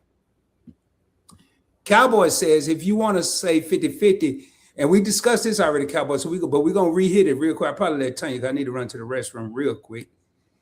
If you want to say 50-50 is what she's doing around the house, and the man is working, paying all the bills, taking out the trash, mowing the yard, fixing stuff around the house, that means I'm doing more than 50. And in my opinion, I'm gonna tell you, we discussed that, but fixing stuff around the house, this is what we discussed earlier, Cowboy, mowing the yard, taking out the trash, paying all the bills. A lot of times what's going on inside the house and everything that's inside the house, none of that's calculated in this comment. And I think that's how it was discussed earlier, like the cooking, the cleaning, the children, the other stuff, the housekeeping and all that. So, well, you know, like I said before. Give me 1 second, Tanya. All right. Lord have mercy. He done. No, I ain't mean to do that. I ain't mean to do that. I just got to run to the restroom. Lord have mercy. y'all see this the AARP. This the first time. This the AARP live and direct show. I've been drinking the AARP version. It's gonna be a flood. You keep talking. You know, you're gonna need to wear a pull-up rod. How about that? A pull-up. It has not even been 2 hours, Rod. We're about to get off of here. It's been 1 hour and 45 minutes. We're about to get up off of this live. But you could have held it in for another 10 minutes. Sorry, y'all. But anyway, while he is out, y'all, I'm going to share this one last final video. And basically, oh shoot, I forgot to download it. This video is basically just about how the thinking of a person of why they probably would want to go 50-50, like they prefer to go 50-50. But what it really means, you know, what it really means. And it all comes down to how you grew up. So hold on a second. Let me pull it up. I'm sorry about that. No, you're good. I'm queuing up the video. I'm queuing up my last video. All right, let me, hold on 1 second. I hate this thing because when this thing comes up, when I put it on the other screen, it hides the button that I need to push play. All right, now let me share my screen. All right, let me share my screen. As a woman, you're still basically wanting to go 50-50. Why is that? I think part of that is because it's ingrained in us to not need someone. It's also ingrained in us to be independent. It's ingrained in us to be self-sufficient on every level and to always prove a point of I'm not trying to use you. So I'm always trying to show up too, but that's because we're constantly told if somebody's constantly giving to us, you gonna come across you a gold digger. You asking to pay for dinner right now? She a gold digger. She ain't using my money. It's dinner. It's $55. You feel me? So I think a lot of that is this foundation of what we've been taught we have to show up as. I do agree with that. I think that there also is a small percentage of women who enjoy Absolutely 50-50, right? And they don't feel like they were conditioned to do it or anything like that. So, you know, what she was basically saying is there are people who are looking to go 50-50 because, and I'm gonna say that I used to do this, just all growing up, you know, so when you grow up with single parent homes, right? Mm-hmm. And all you see is a woman doing everything, depending on how they got into that situation, determines what is embedded in your mind. It's either I was put in this situation, I really didn't want this situation, but here it is. But you don't never let no man have one up on you. You don't never put yourself in a vulnerable state where you have to rely on anybody for anything. You make sure you go out there, get your education, make sure you go make your own bag so you don't have to worry about someone taking advantage of you, someone being in control, someone telling you what to wear, what not to wear, where to go, what not to go, or even abusing you because you have nothing if you were to leave, right? So if you grow up around that, right? And there's some extremes higher, and there's some not so bad extremes. But if you get a young girl who grows up who sees that, the first thing they're gonna do is, usually those are the ones who are very driven, very ambitious, definitely gonna have their own bag by all means necessary. Even if she is married, she gonna make sure she got her bag. There is a bag where even though she's sharing the bag, it's still a bag, because it's a matter of, if anything was to ever go down, or if he was to pass away, or something was to happen, we can still sustain. I'm not going to be hungry. I'm not going to be homeless. I'm not going to be clothless. None of that. I can still continue life accordingly. Okay. And it's the same thing with, if you reverse it with the guys, if they see their mother doing everything, if that mother is not very clear on certain things, it can be very easy for the boy to do one or two things.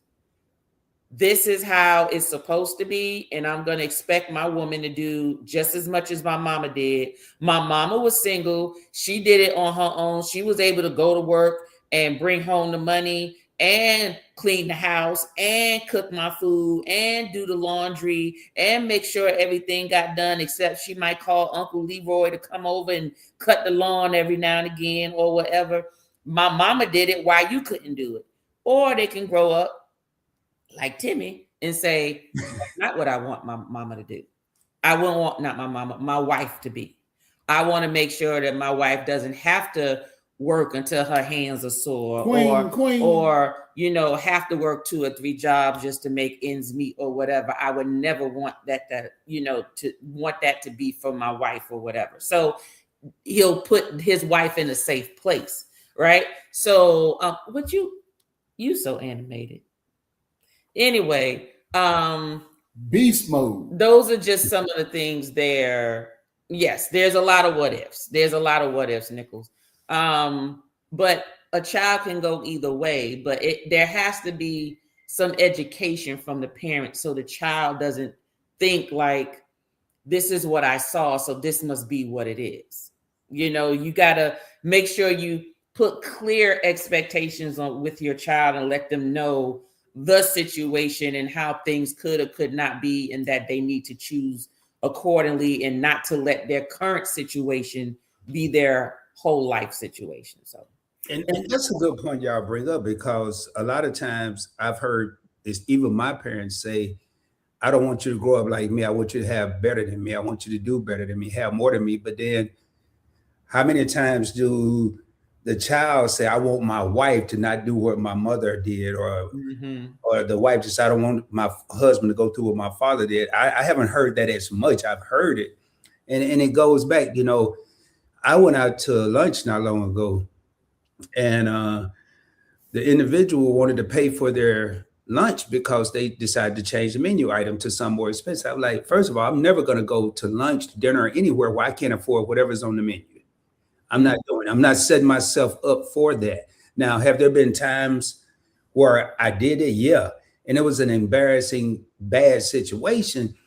And if I got to take you somewhere that I think is less than what you deserve, I'm going to offer to cook at home or something. I'm not taking you. Right. Yeah, unless we on the road and we both agree on McDonald's or something like that. That's not going to be a date, but just because you decide to upgrade your meal, that's not a reason for you to pay for it. What kind of man am I, going back to what Timmy's saying, as the lead, to even allow that or go for that? Now they got these split bills that it bring to your little table. I'm hoping that's for parties of 4 or the friends or something, because I just don't understand who gonna split the bill. I mean, if it's husband and wife, why we splitting the bill? Are we that worried about 50-50? We're too worried about it. We're not even worried about it. Unless they just trying to get points on their cards. Yeah, that's a good reason. That's a good reason right there. But one thing I wanted to pull up, and I know we're going to be getting out here. One more thing, because I want to flip the script on this. I want to talk about, that ain't what I wanted to pull up. Let's see here. Let's talk about this 100. And I don't think I can make that any bigger. I'm going to try, y'all. Just hold your control button down and scroll up. There you go. Yeah, this is a MacBook, so it kind of do some crazy stuff. All right. Yeah. So the Power 100. 100. Full investment. You give 100% of what you can, trusting your partner does the same, fostering a strong partnership. If both people are trying to give 100, who cares about 50-50? Right. Exactly. Flexibility embraces life's fluctuations. We already talked about that. Focus on us. That's right. I like this. And I want to hear Tanya and Timmy's aspect, because if you're focused on so much on 50-50, it's not a us, it's really a me. Right. I believe that, and when you remember what you was going, whatever it was you're gonna say, because I know you was trying. I don't want you to forget your thought. My thing is this: if you're living to satisfy your partner, and that's always in your mind, then you shouldn't have a problem. If they're thinking the same thing with you, so then both are going to be satisfied. Period. You know, so there, you'd be surprised. Sometimes it's a funny thing where you get two people trying to make the other person happy, and then they fighting over who gonna make the other one happy. Now that's something that you don't see often, but it does happen. You know, but if that's the mentality that you have, then you don't have to worry about anything else, because you're always thinking of that person along with yourself. So that's the us part that you were just speaking about, Rob. All right. Let's get Timmy. I don't want to go back. I want to hear what Timmy. Well, I'm gonna go back a little bit from what Tanya said, then I'm gonna come back to about the 100. So to me, it's not the size of the dog in the fight, but it's the size of the fight in the dog. Meaning, I'm gonna bring it around. Mm-hmm. When you come up with humble beginnings, I came up from a single family home. My daddy lived his best life all my young life. So I had a single mother, and my mother worked 2 jobs. She worked 3 jobs, but it didn't instill anything in me that I want my wife to work 2 or 3 jobs. But my mother said, I want you to be a king, and I want you to find you a queen. Now, it took me a couple of times. I stumbled and failed. But the main court justice. Yeah, I had me some court justice. But the thing about it is, I met somebody who I knew off the bat was my equal. And see, you got to be equally bonded. Tanya was my equal. Now, you know, I said she beat me a little bit, and sometimes she do. But the thing about it is, she loved me. Ain't nobody loved me more than this woman right here. Now, I done had a whole lot of Jezebels in the king's court who pretended to love me, but they only loved the financial support that I provided. Mm-hmm. They only love me for that part. They love me for that, I'm going to take care of you syndrome. My first wife didn't work. Second wife, she worked a little bit, but I took care of them. But the thing about it is, I gave them because I wanted them to give something to me, but it wasn't in them to give. But when I met Tanya, I gave her, she gives me back. I give her, she gives me back. And that's what makes me, she makes me a king. She gives me that strength to do 30 years. She gave me the strength to do 30 years in the military. I couldn't have done it without her. Couldn't have done it without her support. That's why I said, I'm going to always go 100. Because 50-50 don't look like nothing to me, but me trying to make sure that my queen and my future king and my future queens look good, live good, and they can be able to live their best life. Now, getting back to that 100, everything should always be based off of 1. And if it's 1, it's going to be 100. It's going to be 100. If it's 1, it's going to be 100. Like I'm saying, if a man wants to live his best life, you got to make better choices. You can't turn a hoe into a housewife. You can't bring Trashy Betty in there and think you're going to get 50% out of Trashy Betty. Because guess what Trashy Betty going to do? She going to take your 50 and take Tom 50. When the mailman comes, she going to get his 50 and everything and spend yours on them. So, but you know what you got. But this the thing. If you go 100, leave the 50 in the dust, that's not even an equation. I saw Juan put some in the comment. What do 50-50 look like? 50-50 don't look like anything unless you 100.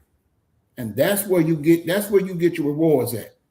You got to be a king, but you got to chose a queen. And that queen makes you a king. That's the concept. Well, see, Juan, you came in after we talked about what you were just asking right there. We actually opened up the live talking about what is 50-50 to everybody, and it's not the same. Right. It's not the same at all. Yeah. And a lot of times people who are afraid or don't want to talk about the 100 and concentrate on the other numbers, I look at them as, do they love me or do they love the persona? Right. Do they love the stuff that's around me, whether it's YouTube, whether it's PBT, or whether it's the cars or the jewelry or the hairstyle or whatever? I walked around here for about 3 months looking like I was homeless. And it was enjoyable because I ain't had nobody messing with me, nobody saying nothing to me.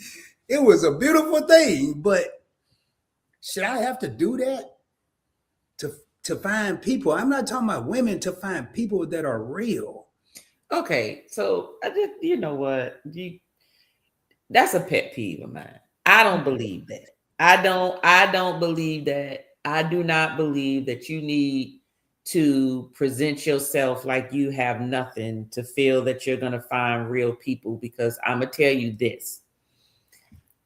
If you get individuals who work their tail off to make it where they are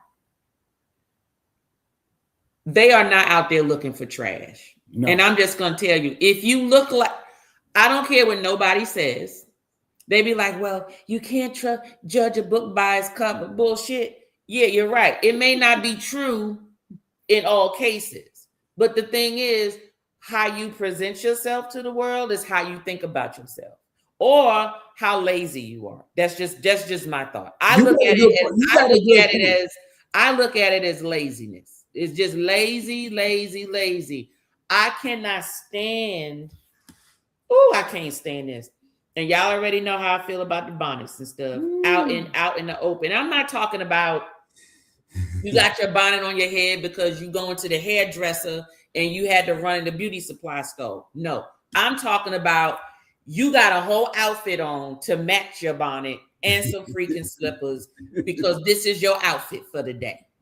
You, Pookie, and Ray Ray is just walking down the street, chilling. You're at the airport. Yeah, I'm sorry. I was just raised that when you leave the house, you're supposed to look like you left the house.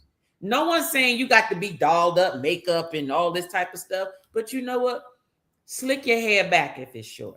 You know, put a cap on your head. Right. You know, put your hair back in the ponytail. Put on a sweatsuit. It could even have holes in your sweatsuit. It look like Jeezy clothes. Whatever the case is. I always believe that it's a grooming thing. So no, if you walk around looking homeless, you're gonna miss out on some people because they not trying to get with somebody that look like they need help. If you carry yourself like trash, you're gonna attract trash. And you bring up a good point, Tanya, because I like what you said. It depends on how you feeling. That's a good point. Or laziness. Right. At the time, I didn't feel like being bothered. So I kind of, I just didn't want to be bothered. I was doing some self-reflecting. I didn't want to be bothered, distracted, period. Now, where was I going when I did this? I wasn't at the club or at the prom. I mean, I'm going to the gas station where I could look like that. You bring up a good point. You look like trash, you're going to attract trash. But in 2026, you can look like steam chitlins. You can be clean as I don't know what and still attract trash. Yes, you can. Yes, you can. But you see, that's the thing. But at least you get an opportunity, for somebody to figure out that you trash. That's all I'm saying. I ain't want to figure it out. I'm just saying. Like, let me tell you something. I would sort my men like how you sort stuff when you going shopping in Amazon. You know how, or when y'all and we only got 6 more minutes, Rod. Okay. When you sort for clothes, is so I'm shopping for a dress, and it must be a red dress. You don't know what type of red dress. You don't know whether it's long, short, flowy, asymmetrical, see-through, solid. midi, A-line, whatever. Those are all the variations, but it's a red dress. And I was shop for my men that way. You had to be employed with benefits and look nice. You ain't even gotta be super fine, but I don't want you ugly either. I gotta want to be able to walk around with you, okay? And I don't want to be holding my eyes closed while we having relations. So you got to be decent to walk around with and look at. But everything outside of that, you figure out by talking to people. But I don't care what nobody say. There's certain characteristics that attract somebody to somebody. You either had to, and if you end up talking to somebody who look like trash and they're not, trust me, you did not choose them out of a lineup and say, I want that one. What ended up happening was you were standing in line, they said something funny or whatever, you laugh, giggle, blah, blah, blah. Now y'all having a discussion and you figure you like their personality. Now you looking at them going, they look like trash today, but you know what? They okay, look like he got some nice hair up under there. And okay, his teeth, he got all his teeth. Okay, yeah, I can dress him up a little bit. That's how that go. Or you met them through a friend, y'all all sitting down, they looking raggedy, it's fine, but you got no choice but to get to know the person because they're gonna be around anyway. There's not one person, I don't know, maybe some people got a fetish for ugly people. Or whatever they call ugly. No one chooses an unattractive person to them. No one chooses them. Not out of a lineup, you don't. You got to at least talk to them. You got to get to know them before you choose them. And I'm just being honest with you. You got to have a conversation and get to know them. You did not choose them out of a lineup and say, I want that right there. No, you didn't. It's got to be some type of interaction. I totally agree. I know when I chose to do what I was doing, I was hitting the reset button all the way around. Just a super duper reboot. I mean, rebooting everything. And it actually helped because it helped me learn what was important and what wasn't important. Still look nice and still dress nice and all that, but don't make that the center of your being, Mm-hmm. So I wanted to come back. Hey, Tanya put us on and I agree. Y'all, we have been doing so. Tanya was on a 6-hour and 43-minute live with me. Then her and Timmy had a 6-hour and 49-minute live. So y'all, we have Fats and Tree. Yeah, was it? I thought that was yours. No, it was mine, but they was on mine. Yeah, and Fats and Tree was on mine. But it's because of Fats and Tree. It's because of Fats, and he fell asleep like he did on yours. But y'all, man, guess what? What? Where we have a 24-hour marathon coming up on March 6th. Yeah, I think your favorite couple forwarded it to me, March 6th. No, I didn't. I ain't put nothing out yet. Well, he saw it. No, you know what? It may have been in a live. I think it was a live. Oh, you mean like I said something about it? Probably. Yeah. Okay. Yeah. Mm-hmm. We need you on there to talk about some investing stuff. We'll holler at you for a minute. Okay. Yeah, we're gonna give you a time frame in the middle of the night. Since you be up late anyway doing live. Nope. No, you don't have to stay the whole 24 hours. I'm changing. Like for about an hour or two. Tanya, I'm changing my ways. I ain't staying up late no more. I'm going to bed earlier. Okay, well, guess what? Then you can get up early then. You gonna do late or you gonna do early? Which one? We'll talk about it. It don't matter. You know me. I'm gonna be there. Okay, 2 days after my birthday and March 6th. I gotta put that on my calendar here. Don't worry, you get the thumbnail. Me and Tree had just confirmed the date today, and I was gonna be making phone calls because we're also promoting channels. So we're also gonna be showing channels on the live. We're gonna be doing giveaways every 2 hours, every two to 3 hours. We're doing giveaways. We're playing games.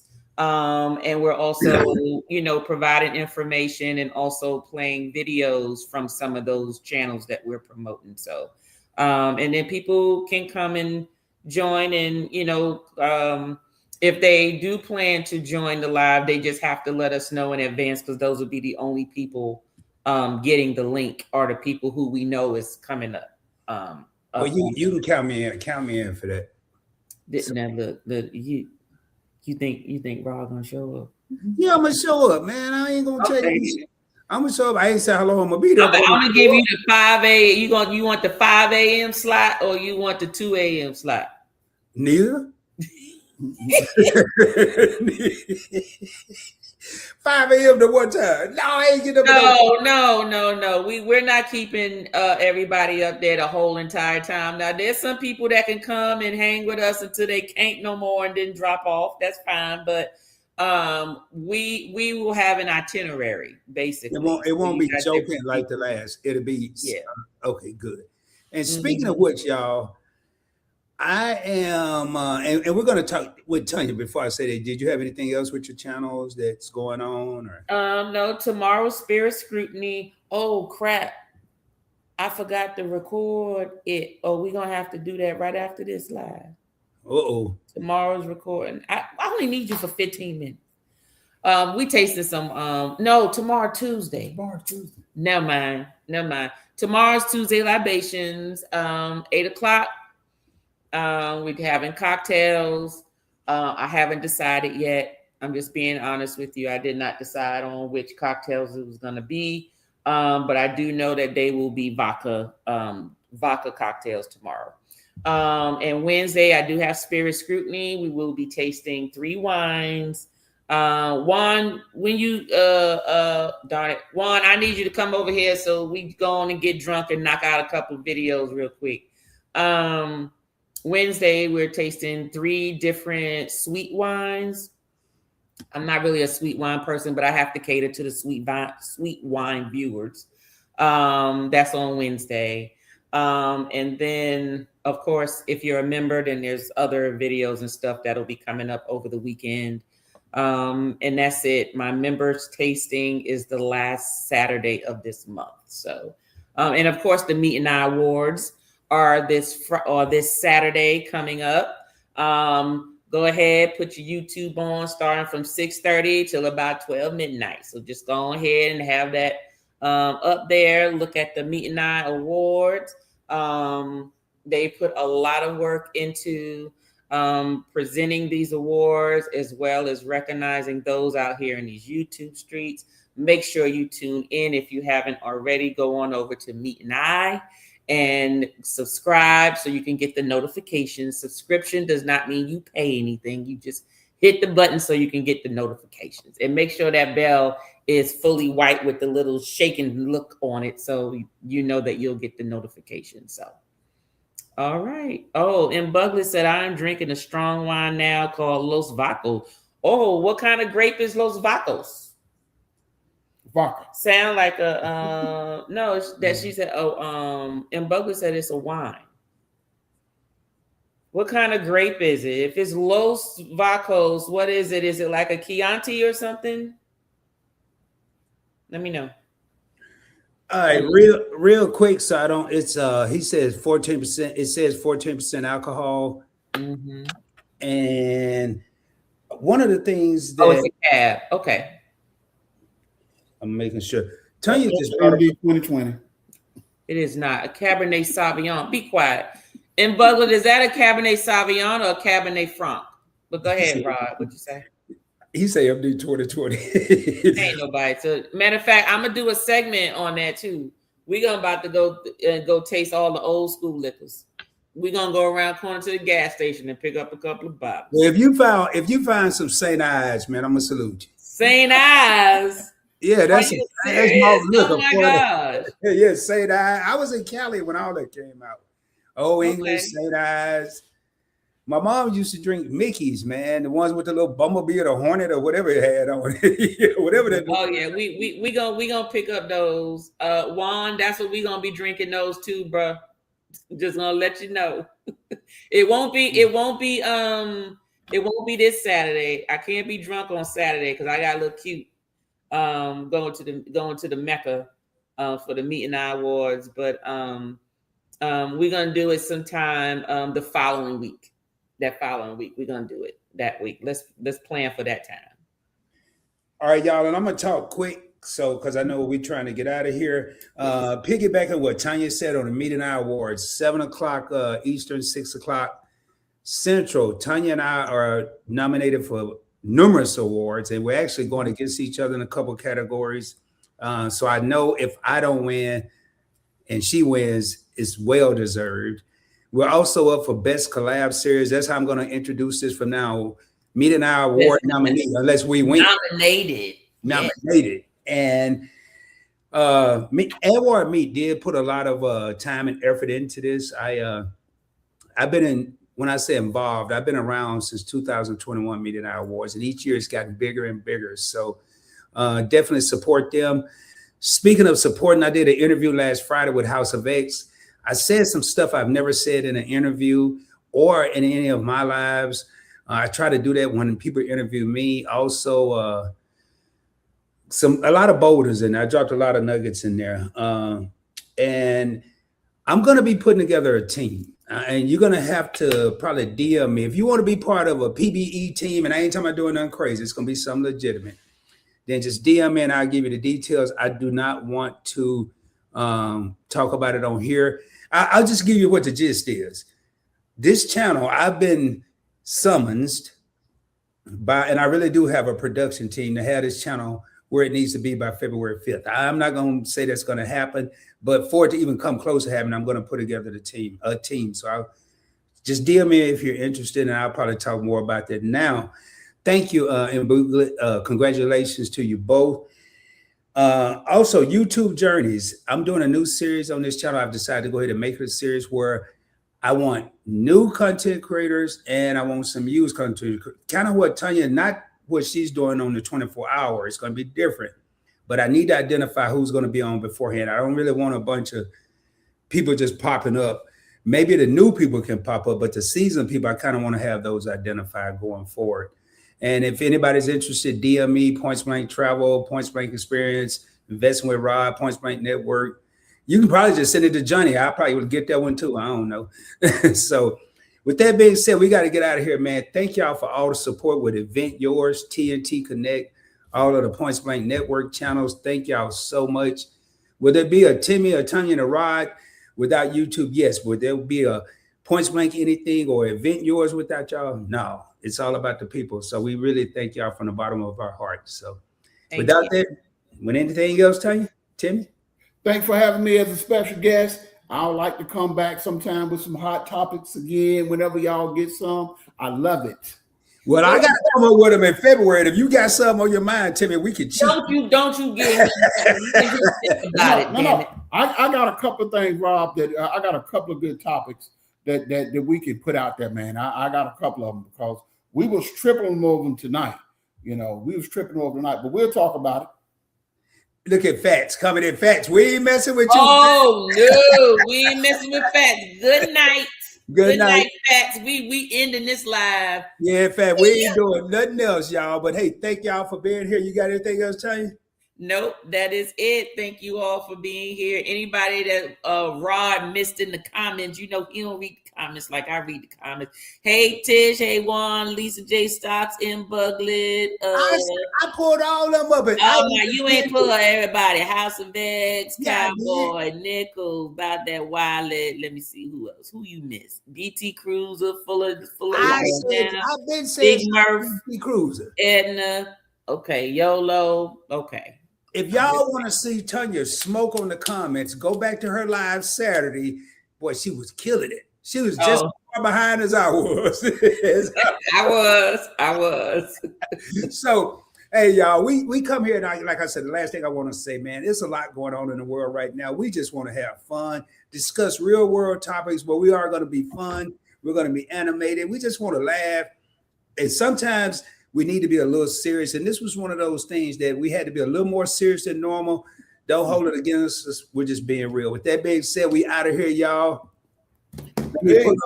Peace, y'all. Let me pull up my little thing here and get us out of here. And with that being said, I think I'll just take us out right here, man. It ain't nothing else to do. I ain't playing no music or nothing. Much love, y'all. Peace. See ya. See ya.